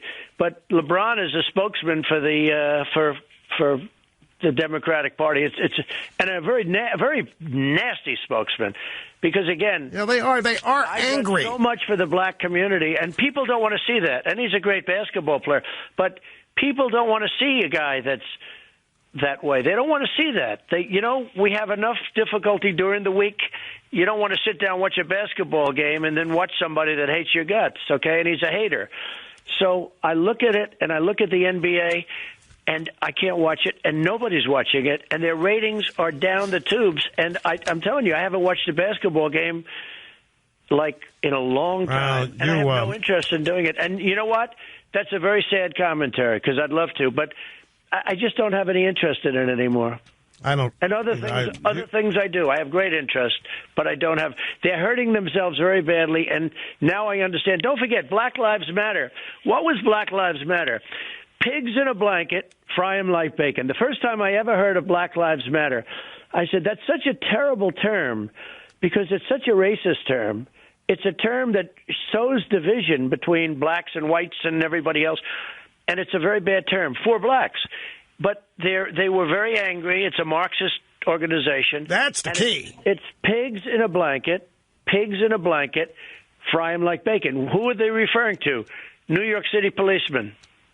Okay? And I said, wow. And if you would have told me that was going to go mainstream, but it never did go mainstream. Well, I don't know. Mr. President, that's another thing. If you go back 9/11, just 19 years ago, not that long ago, this to me is a really sobering thing to realize. Not that long ago, the police, the firemen, first responders were the heroes in our country. Go back after 9/11, you had athletes carrying the American flag on the field. Absolute heroes. And now look what's happened in 15 to 19 years. Look what the left has done. Now we want to defund the police. Now the police are murdering pigs and so forth in 15 years. It's a sign of how successful these people have been. They used to be heroes. Everybody wanted to be with the police. Everybody wanted to join them on.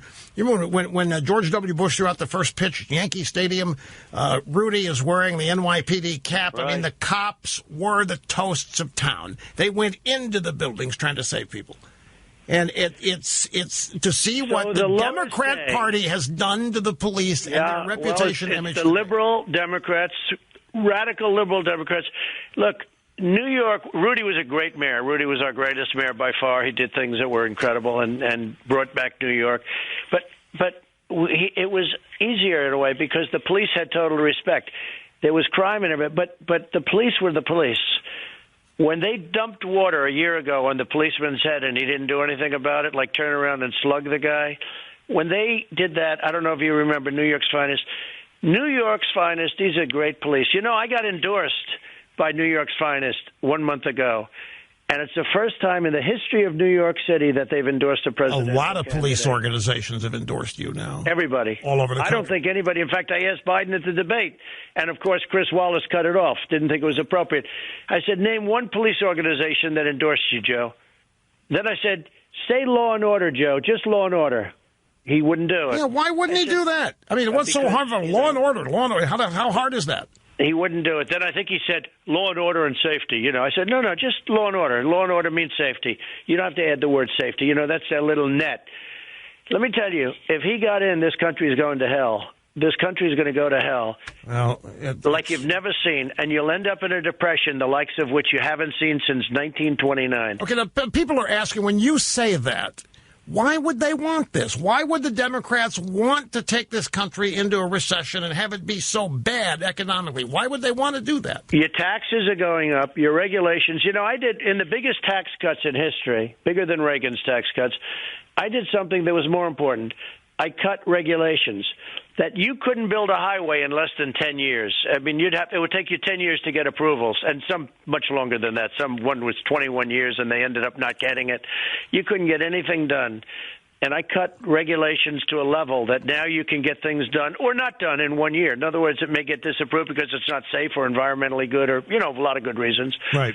But I cut regulations from 19 years to 1 year. I mean, you wouldn't even believe it. People had to go through the same agency 14 different times. Right, and once again, you have to be the one to tell the story.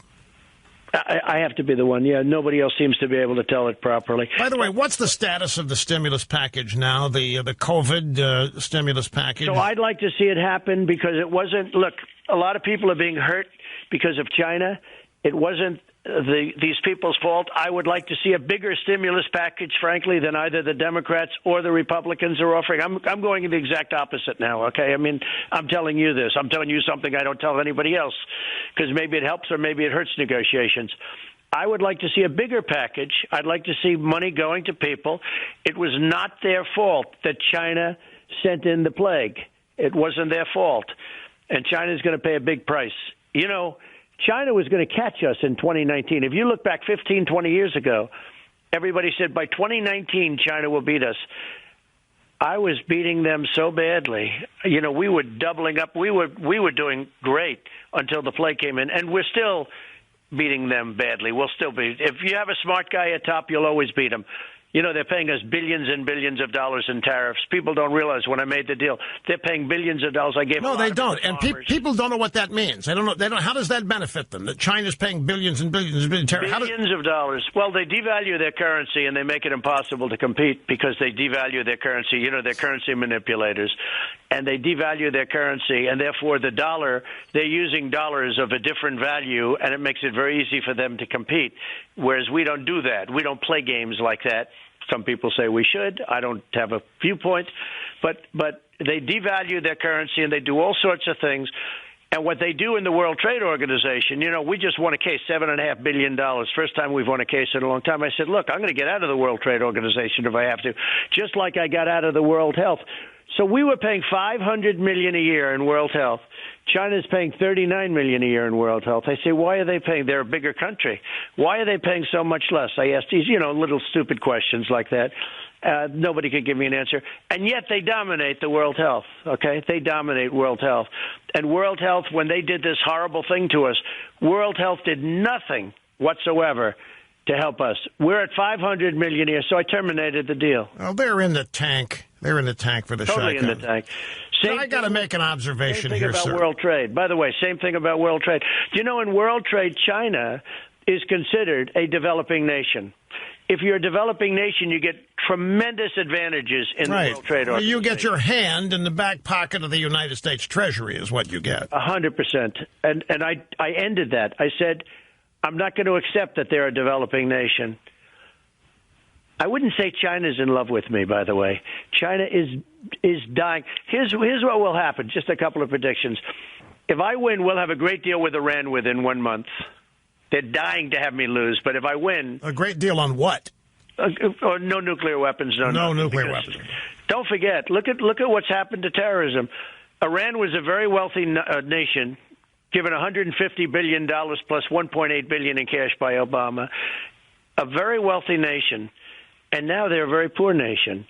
And the terrorist organizations, I knock on wood as I say it because it's easier to start something, but they're not fighting like they used to. You know why they have no money? Because Iran is bust. Iran is bust because of me, because of sanctions and other things. And the whole picture of terror, you don't see the terror. Now, I hate to say it on an important show like this, but I'll say it. You don't see the terror the way you used to see the terror. And they know if they do anything against us, they'll pay 1,000-fold problem. They're going to have 1,000-fold difference because they know we are going to do things to you that have never been done before. And they understand that. But here's the thing. They're no longer rich, and they're not giving out hundreds of millions of dollars to Hamas and all these other groups that caused all the problem.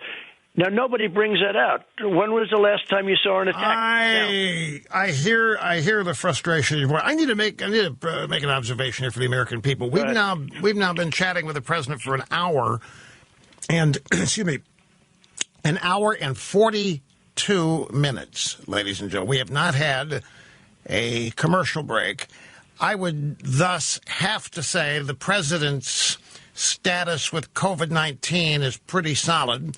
The second thing that I would say is that not once during the hour and 42 minutes has the president been stumped. Has he not known what he wanted to say? Sir, you give the media in this country more access than any president ever. That's not even a contest. I think you've done something brilliant, too, when you have your little press gaggles out on your way to Marine One. The camera's on you, not them. You look like you're actually conducting an orchestra as you point to various members of the media when it's their turn. You're conducting a symphony, and everybody hears them screaming their questions at you like a bunch of 6-year-olds, and you answer them. Every question you're asked, you answer. You don't take a pass on anything. And you don't run away from anything. You don't hide from anything. And you'll meet them wherever they happen to be. If you're able to, you will. And I think people need to keep this in mind in terms of a chief executive who is accessible to the American people and wants the American people to know what he's doing and what he's thinking. There's no deception here. You have somebody... I don't want to embarrass you here, but you have somebody who thinks this country is great. You have somebody that loves this country, perhaps in ways that many people in politics in the past don't, because their view of what America is a nation among many in the world. President Trump believes in America first, and for this he's hated. For this he's criticized. America first. There's nothing wrong with America first because America's the good guys. We are the good guys in the world. We are the solution to the world's problems. You have a man here who believes this, who believes your country holds the secret and holds the answer to life improving for citizens and human beings all over this planet. That's the objective that he has, including for people that live in this country. And can you imagine folks being hated and reviled for this? And yet he is. He's hated and reviled for loving America, for believing that America is good. His opponents think America's racist, sexist, bigoted, homophobic. Hell, we may as well still be a slave state as far as they're concerned. It's outrageous how they've poisoned the minds of our young people and got our young people hating their own country. Donald Trump has been your arrival on the scene has been providential, I believe, sir. I think you are the one person who has the ability to delay, stave off, stop the left from this inexorable march of theirs into changing this country and into things the American people that aren't paying attention have no idea what's in store for them if they win. Well, Rush, I appreciate that very much. It's an honor. I mean it bottom of my heart, sir. I know you do. And this is the most important election that we've ever had. And I used to say 16. I don't even get into that anymore. That's over. This is the most important election that this country has ever had on so many different fronts. There's never been anything like it. We will go the way of failed nations all over Latin America, South America. We will go the way of of failure like nobody's ever seen and on a scale like nobody's ever seen it. We've been taken advantage of by every nation in the world, including our friends. Our friends sometimes are worse than our enemies. We are, what I've done with NATO. We were taking care of virtually 100% of the military needs of Europe, guarding them from Russia. At the same time, they were taking advantage of us on trade, and in many ways, they were worse than China. Europe was worse to us on trade than China was. I mean, and I changed so many things. But, then they say, in Germany, they don't like Trump as much as they like Obama. Well, of course they shouldn't like me, because Germany was taking advantage of us like few countries took advantage of us. What was Angela Merkel doing making a deal with Russia on that natural gas pipeline? You made that point at NATO. She should have been buying it from us. Nobody even knew about that pipeline until I brought it up. I said, why are you paying Russia billions of dollars and we're protecting you? Tell me, what kind of a deal is this? We're protecting you, but you're giving Russia every month billions of dollars. What did she say? Energy. She smiles because she's a very smart one. She knows it. There's no way she can answer the question. I say, you don't have to answer the question, Angela. I like Angela. I get along with her, believe it or not, quite well. But, she's a player. And I said, Angela, don't answer the question because I don't want to embarrass you. There's no way she can answer the question because she gets away with it. That's why. She's a very smart, cunning person. But I caught him. Hey, Rush, I got them to pay $130 billion going to $410 billion more each year against Russia. Now, I get along with Putin. I like Putin. Putin possibly likes me, but I guarantee you one thing. He would have much rather seen crooked Hillary, and I guarantee he'd rather see Biden because Biden is slow. Biden is not equipped to be president. He never was at his best day, but he is not equipped now. It's no longer prime time, and not because he's 78. Because, frankly, at 78, as we said before, I know the sharpest people, they're 85, they're 80. It's not an age, now they're all saying, it's 78. It's not because he's 78. There's something wrong with him, okay? And we can be nice about it. They know that. That's why they're angling to get Kamala the gig. Nobody wants to say it. But he can't. His thoughts are bad. Here's a guy. You talk about access to the press. I've never seen this before, and I've watched a lot, and I don't know how it gets away. You saw that NBC joke the other night where it's like a child, like you're asking a child questions. They don't talk to me that way. When you look at the questions that he gets, and then he reads the answers off a computer. Now, that means that these supposedly legitimate, but they're not legitimate. You know that better than I do. These news organizations are giving him questions. They're putting him in a computer. He's reading the answers off a computer. I never heard of that before. I've never done that. Can you imagine? Give me the questions, and I'm going to give you an answer off a computer. He's reading the answers off a computer a lot of times. And if he doesn't do that, he's all mixed up and befuddled. And Chris Wallace saved him 3 times the other night. I mean, he was getting ready to crack. And Chris Wallace, who was terrible, by the way, who I think really embarrassed himself, and Fox the other night. But Chris Wallace saved him. But can you imagine? You're getting the answers to questions, and you're getting the questions themselves, and you're reading the answers. They were doing that for Hillary, too. That's how they rigged the game for the Democrats. So look, I got another Biden soundbite here for you. One thing I'll say, Hillary was much smarter. Hillary's a much smarter person. Look, Hillary was smart. I don't agree with that, but, I understand. But Hillary was, Hillary didn't need to have answers read. She could answer a question. Joe cannot answer a question. Joe, they can answer. They ask him a question, a very simple question, and he's reading it off a computer. He's saying, "Move the computer, move it, bring it closer, bring it." He couldn't see it. Yeah, bring it closer on a question that anybody could answer. I mean, it's a very simple question. We can't have this. We could be nice. And maybe I'll lose because they'll say I'm not a nice person. I think I am a nice person. I help people. I like to help people. But we can't have this as our president. We really can't, Rush. Here's another Biden soundbite for you to react to. This June 7th. Now, this is all the way back 2006. This is 14 years ago. Now, this tells you who the guy is. This is before any of whatever the aging problems that have befallen Vice President Biden. This is 2006, so 14 years ago, Manchester, New Hampshire. In Delaware, the largest growth in population is Indian Americans moving from India. You cannot go to a 7-Eleven or a Dunkin' Donuts unless you have a slight Indian accent. And I'm not joking. Now, you and I say that, and we are roasted and excoriated. He says that, oh, that's just old Joe. You're right. We would be, but still, that's a much different man talking there than you see now. Yeah, that's different man. Exactly right. Ballots. We got a dwindling time here. Virginia Beach, Virginia police just confirmed that undelivered mail was found. This story is it might be yesterday or the day before. Undelivered mail was found this afternoon in a construction dumpster in the Pungo section of Virginia Beach. The man who found it estimates 70 to 80 pounds of mail. USPS, the Postal Service, is investigating. And then we have a companion story.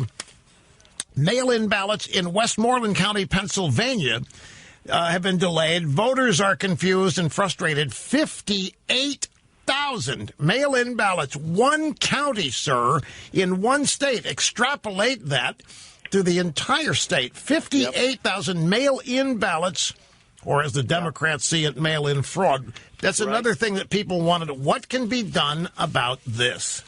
Well, look, absentee ballots where you send in for your ballot. You know, I have an absentee ballot in Florida. You send in and you have to request it, and you have to show ID to get one of those. That's you don't for a mail-in. It's not easy, but it's okay. You know, and some people just can't do it, but they send it. That's called absentee. I call it a solicited ballot. I like that term better. You solicit, and they send it, and you fix it, and you send it back in. Okay, that's one thing. But they're sending out millions and millions of ballots. Are they sending them to all Democrats? Who are they sending them to? Where are they going? You know, et cetera, et cetera. This is going to be the second biggest political scandal in history. The first biggest is the Russian crap that we've been going through for 3.5 years. That's the biggest. To me, that's the biggest scandal, biggest political scandal in history. It is. What we've been going through, and now they delay it. You're telling me they delay it? Oh, that's going to be my first phone call, by the way. Delay the announcement of whatever's. Yes. I think it's just a disgrace if that's the case. It's a disgrace, and I'll say it to anybody who wants to say it. That's a disgrace. But the biggest scandal of all time is that this will be the second biggest scandal. Every day, I'm seeing accounts of ballots that are thrown away. You saw the military ballots that were thrown away with my name on it the other day.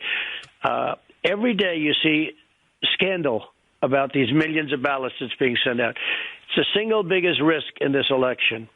See, if this kind of stuff were happening to me, if I were a candidate, I'd have my people on this so fast. What are you doing about it? We have many lawyers, and we've actually been winning many cases.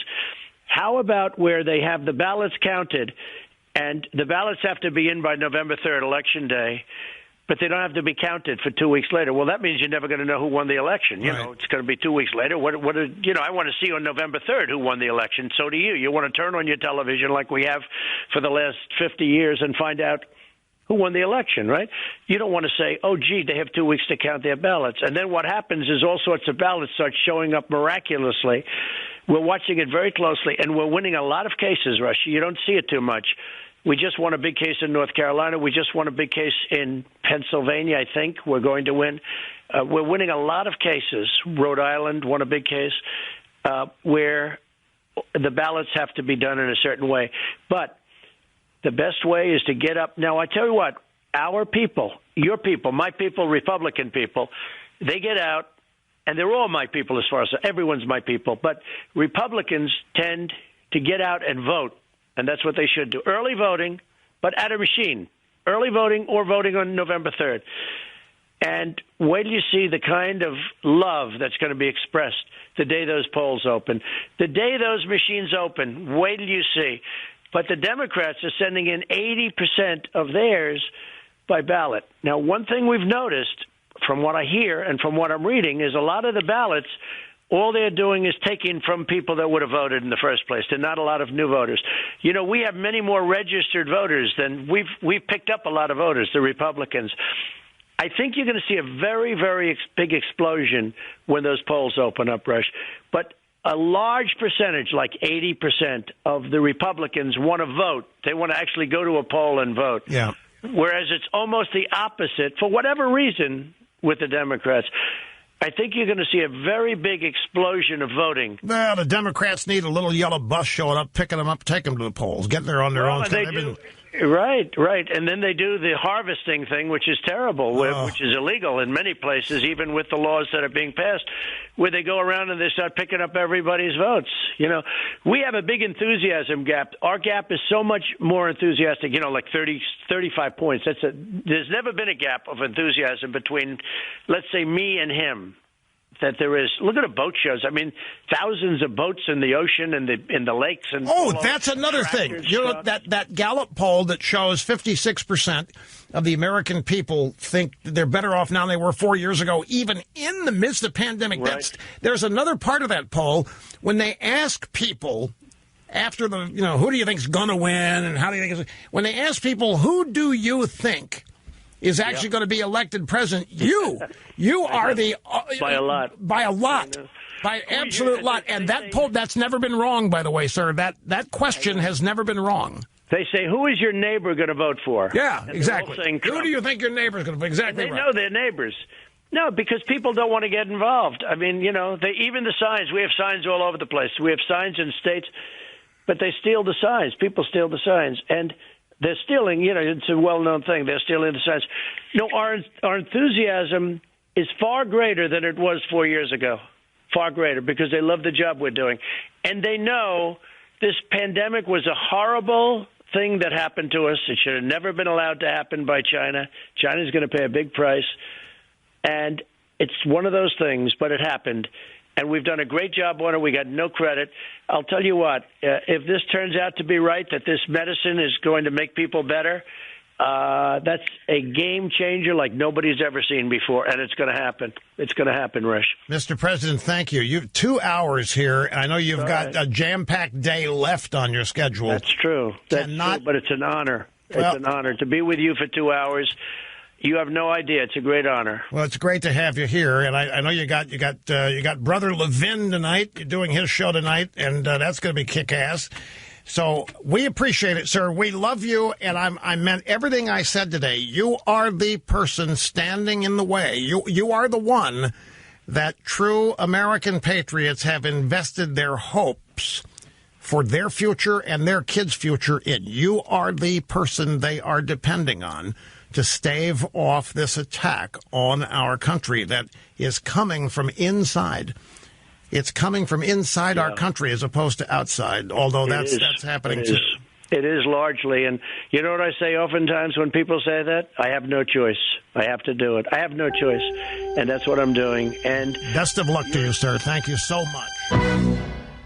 And we are back. Greetings to you, music lovers, thrill seekers, conversationalists all across the fruited plain. Time now for the final busy broadcast hour of the EIB network today. Great to have you with us. A telephone number, and we're gonna get a lot of. I know a lot of you want to weigh in on what you just heard. Today. Telephone number is 800-282-2882. Folks, a couple things I want to do. You never get to do everything you intend to do when you have a rally or an appearance like this, because it goes areas where you don't plan on it going and you have to adapt and so forth. Just not complaining. But the one I want to share with you some of the questions that we had from people that the president ended up answering without my having to ask them. But I want to acknowledge all of you. I was not exaggerating. We had more response in terms of people submitting questions at both our Facebook page and RushLimbaugh.com than we've ever had for anything.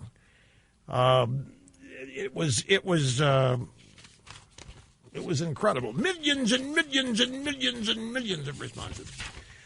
But what I want to send along a heartfelt thanks to so many of our sponsors today who were relishing the opportunity to be heard during the program because of the massive audience. And when we told them we were going to go commercial free, they understood completely. And they are just great people, and their businesses are fabulous people. And I wanted to mention it. I can't mention Boll & Branch, Simply Safe, Level Select, which is the CBD company, LifeLock, and Norton 360. Some of the sponsors today that were Hillsdale College that were relishing being heard in the program, understood Simply Safe Home Security. And so I really owe them a thank you for allowing. I mean, they had purchased the time, and we're going to make it good, obviously. But these are some of the finest business people in America. We are honored and flattered to have them as business partners. Boll & Branch, Level Select, which makes the CBD product that we advertise. Norton 360, LifeLock, Simply Safe Home Security, Boll & Branch, just incredible people to do business with. In addition to that, we have some audio sound bites unrelated to Joe Biden. But, I thought the president never does. He's never asked about Biden. Biden has never asked about Biden. Biden's never asked to explain himself. Biden is never asked to explain comments that he has made. He's never asked by moderators to justify things he said, but Trump gets it all the time. So I wanted to give the president a chance to respond to Biden, some of the things that he has said. And I was not just exaggerating on this. Everybody has been in a tizzy about Pelosi and the 25th Amendment and putting together a panel of people to try to get rid of President Trump. I honestly don't think that's what this is. Newt Gingrich sent out a tweet this morning, and it echoed what I think it's aimed at Biden. I have thought from the get-go this guy's not going to be president for very long. Now, I had assumed that Biden was agreeing with this. My mistake was assuming that Biden was in agreement with whoever these people running his campaign, whoever running this whole show. There's a bunch of people like the Wizard of Oz behind a curtain, and we know generically who they are. They're Silicon Valley people, they're big tech people, they're the Facebook and all that. They are Hollywood types, Wall Street type. We know who they are. But I was always under the impression that Biden was in on the game, and the game was he'll be at the top of the ticket. He'll be the guy that has the best chance of getting elected primarily, and he'll be the best guy to hold on to the black vote for the Democrats, as he demonstrated South Carolina primary with James Clyburn, a congressional black Caucasians. But then, shortly after, if he wins, heaven forbid, if he wins, that Biden would willingly step aside and make way for Kamala Harris. Now, I also believe, should I say believed, I also believe that Kamala Harris has been told, hey, babe, you may be sworn in, but you are not actually going to be the one who holds the power. And she may have said, okay, fine, but if these people think they're going to make her president and she's going to not accept it, I mean, if they think that she is going to let them run things, then they've got another thing coming. I don't think, but where I have been wrong, I was under the impression that Biden was a partner in this. Apparently, he's not. Apparently, they're going to have to find a way to get rid of him shortly after he's inaugurated, if, heaven forbid, he wins. And that's what Pelosi is doing here with this 25th Amendment stuff. As Newt tweeted, Pelosi is talking about the 25th Amendment replacing an incapacitated president as a trial run for replacing Biden with Kamala Harris next spring if they win. She can have a San Francisco radical as president, meaning Pelosi can. Feinstein also from San Francisco as his Governor Newsom. Anyway, Newt says the target is Biden, not Trump. I think that's true. I think that's right on the money. And I think what I learned is that Biden is not a cooperative player. in all of this. Now, the fact that she's on the ticket, this is another thing. You know, folks, she got out, as I was discussing with the president, she got out of the race, the Democrat primary, before a single vote had been cast. She wasn't going to get a number of votes that would even register on the Richter scale. And yet she may end up being, I hate to say this, she may end up being president. She didn't get a single vote. That tells me they want, when this is all said and done, their objective, as we know, is to get somebody radical left as radical left as they can in the White House, knowing full well they can't do that by getting that person elected. This country is not going to elect knowingly a radical left socialist/communist like Kamala Harris. So you run plugs. You run him and you let him run around saying, I'm not one of these radical leftists. I'm not some socialist. Do I look like a socialist? The American people are made safe and secure. No, he's not one of those guys. But it ends up with her being there. They cannot get somebody like Kamala Harris in the Oval Office legitimately. So this is how they are playing. Grab soundbite number 11. This is Pelosi talking about that this week. She's, let's see, her weekly press conference. Those are normally on Thursday, but I guess she did it today. And here is her comment. This is not about President Trump. He will face the judgment of the voters. But he shows the need for us to create a process for future presidents. The 25th Amendment creates a path preserving stability if a president suffers a crippling physical or mental problem. A president's fitness for office must be determined by science and facts. This legislation applies to future presidents, but we are reminded of the necessity of action by the health of the current president.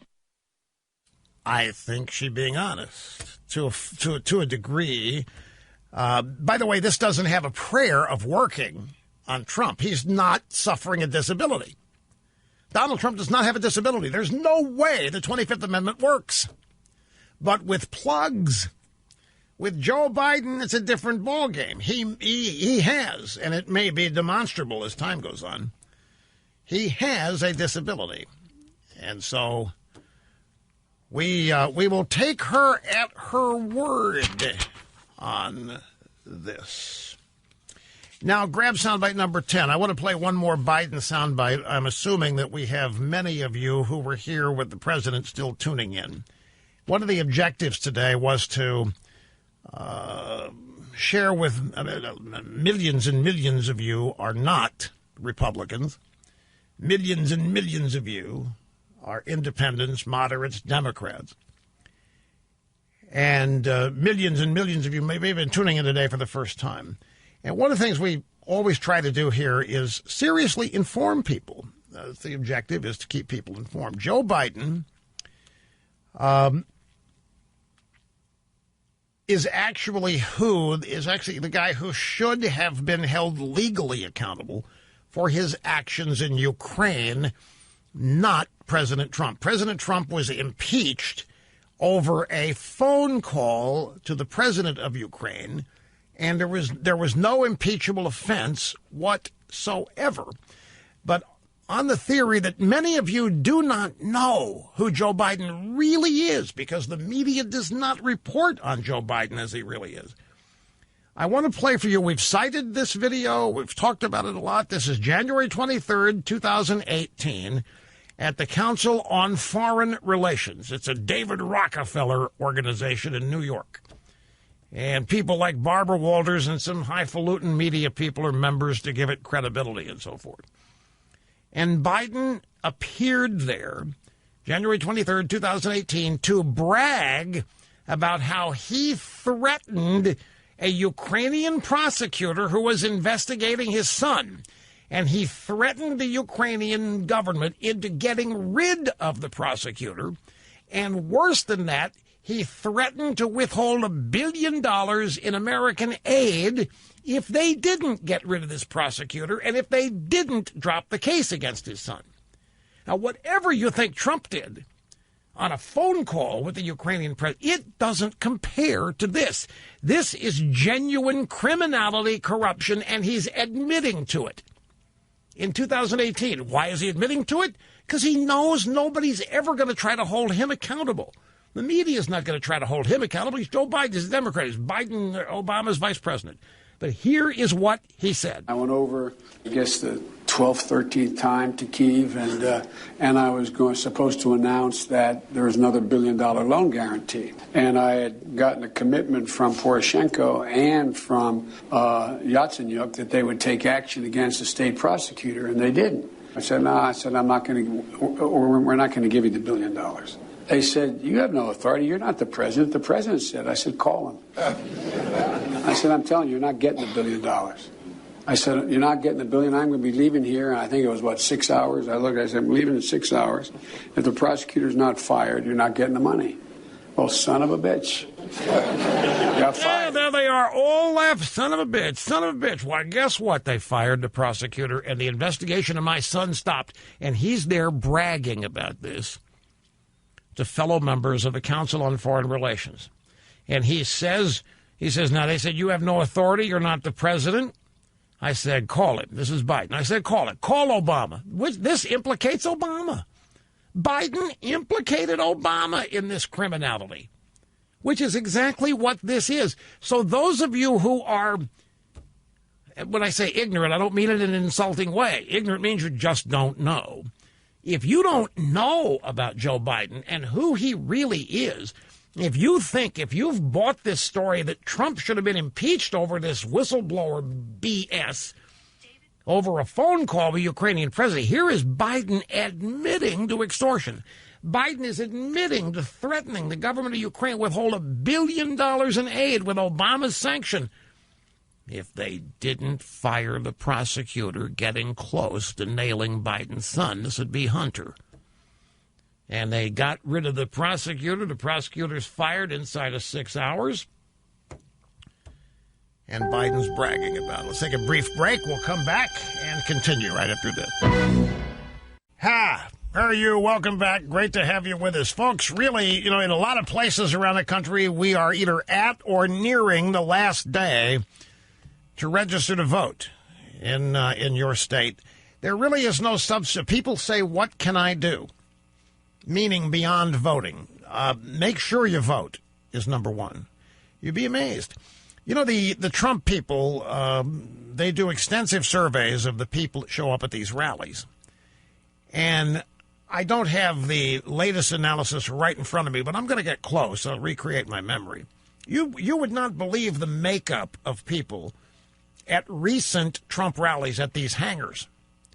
One of the most stunning revelations is that at any given rally, 30% of the people this year have never voted.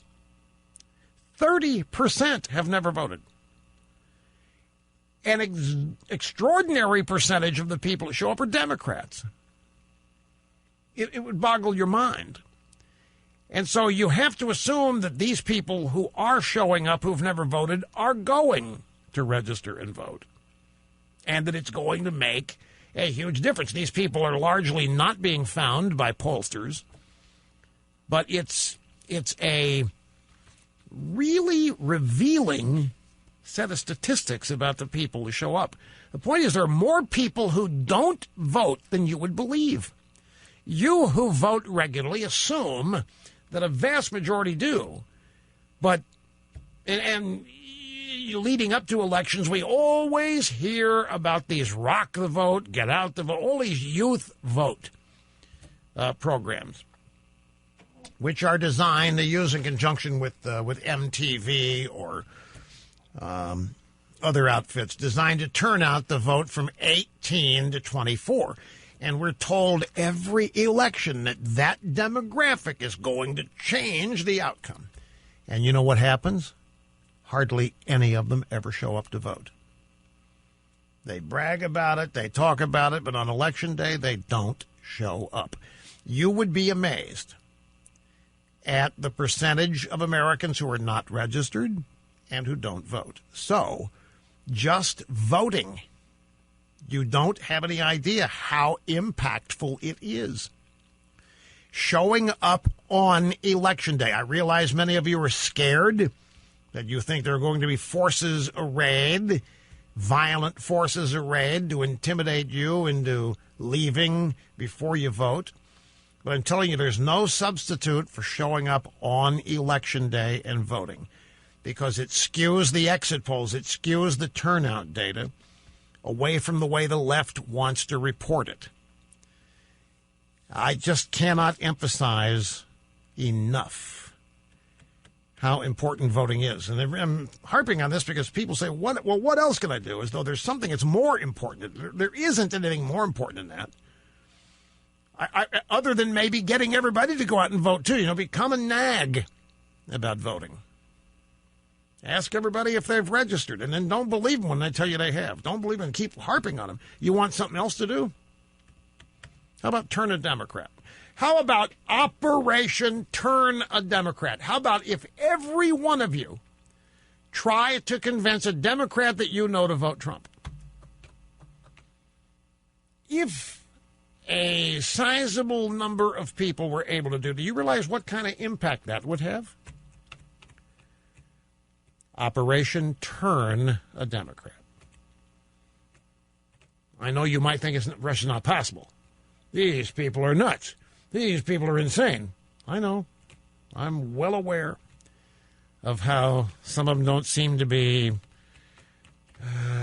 shall we say, solidly attached to the ground. But I'm telling you, there is a root to them in the case of some of them. Some of them are impossible, admittedly. Some of them you're never going to convince to change their minds. But I'm going to tell you, I think there are a lot of people who do not know what this election is really about.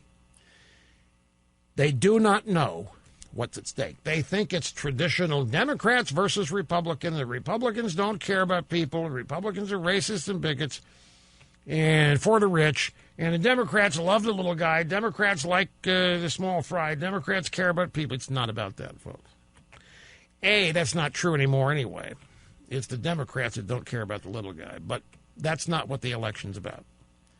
What the election about is even simpler than that. And it's scarier than that. And I, El Rushbo, will explain to you what it is when we get back from this obscene profit timeout here at the bottom. Okay, back to the phones. No, I guess to the phones. We haven't gone to the phones yet. So we're going to start Saratoga Springs, New York. This is Dan. Great to have you with us, sir. Hello. Hi, Rush. It's very good to speak to you. I hope everything is well with you. Thank you, sir. It is. I appreciate that. Just wanted to let you know you're speaking to an upstate New York Democrat right now. Okay. Be not afraid, because... oh, no. I heard what you said a minute ago about, Democrats are they're crazy people. And I'm not crazy, although I am a carrier. No, upstate Democrats are a different breed. I just want to let you know that there is no, as an upstate New York Democrat, there is no way in hell I will vote for anybody in office that's running under the Democratic Party this year. See what I tell you, upstate Democrats are different in New York. There's no way in hell. I don't vote. I never have voted as a Democrat. I've never voted as a Republican. I've always voted as an American.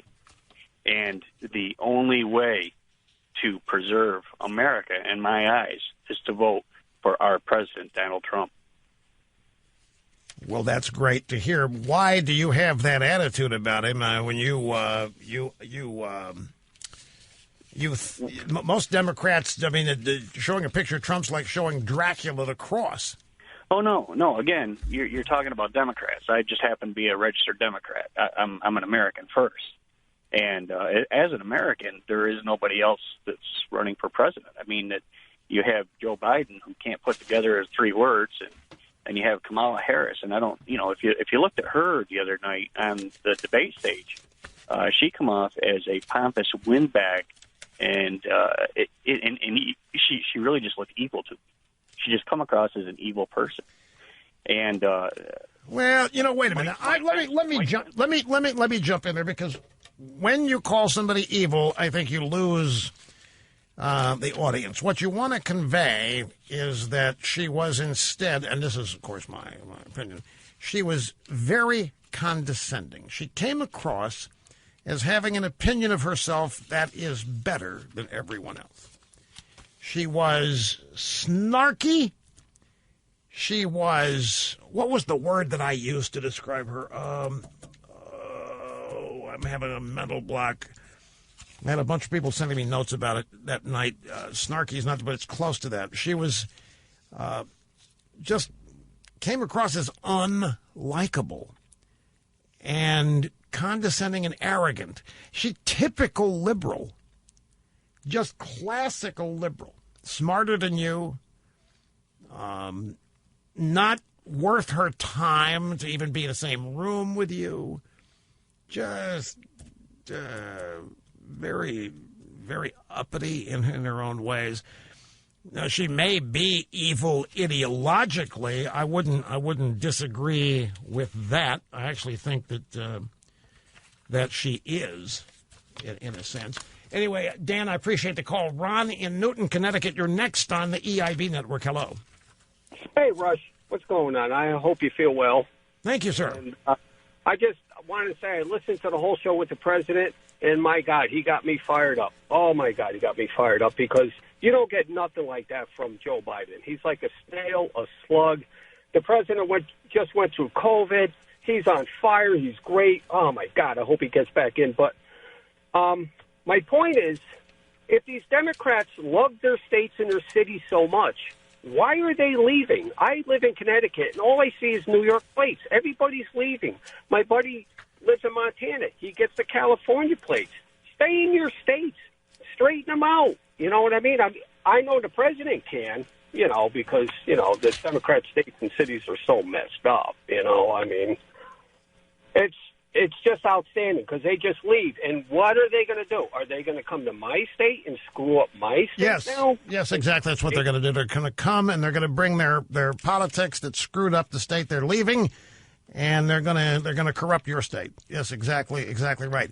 I found out there's a story here that's fascinating. A lot of liberal Democrats, for example, work at Microsoft. And many liberal Democrats are leaving high-tax states where Microsoft has offices where these people work. You know what Microsoft is doing? Cutting their pay. Microsoft is reducing their salaries commensurate with the tax savings they will find when they get to their new states. I'm not making it up. Not making it up. This cruel, it is punishment. You think you're going to leave us and do better financially? Well, watch this. And so their pay, their salary, whatever it's called, is being cut so that the tax cut at their new state will not be seen as additional discretionary income or take-home pay, if you will. I mean, that's the low of the low. That's just... You talk about get even with them. Ron, thank you much for the call. I have a piece here, and I meant to run this one by the president, but I didn't get a chance. It's at the website AmericanGreatness.com. It's a piece by Adam Mill, and it's entitled, Why Doesn't It Feel Like Biden is Winning? And I found it's an excellent piece led by an excellent question. We have... Every day, folks, we have brand new polls which show it getting even worse for President Trump, so bad that he may as well not even show up. That's how badly they are portraying how bad it is for Trump in these polls.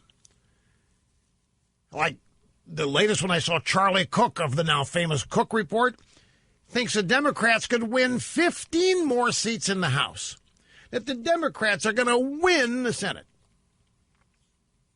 that Trump is now down by 20 points somewhere, some such thing.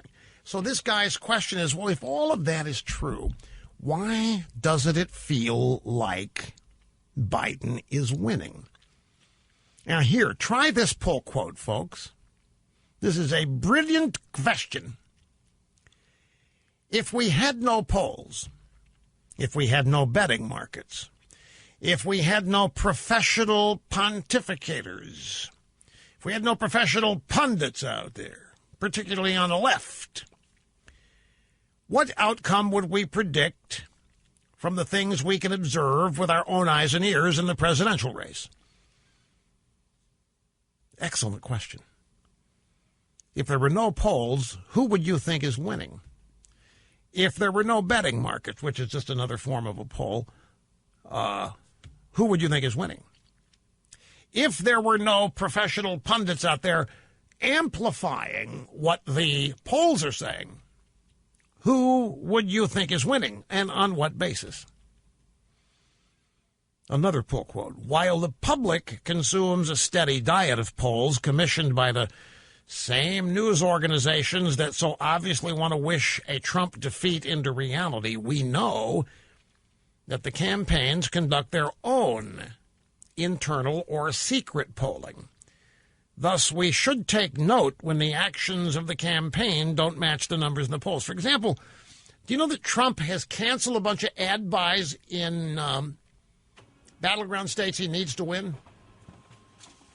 You say, well, why would he do that? Why is Trump canceling a bunch of buys in states he needs to win? Well, obviously, Russia's giving up. He knows it's over, and he's not going to throw the money down. What do you mean not going to throw the money down the tubes? It's not his money. It's the campaign's money. He doesn't get to convert it to his own money. What do you mean? Could it also be that their own polls show that he's doing just fine? Why doesn't it feel like Biden is winning?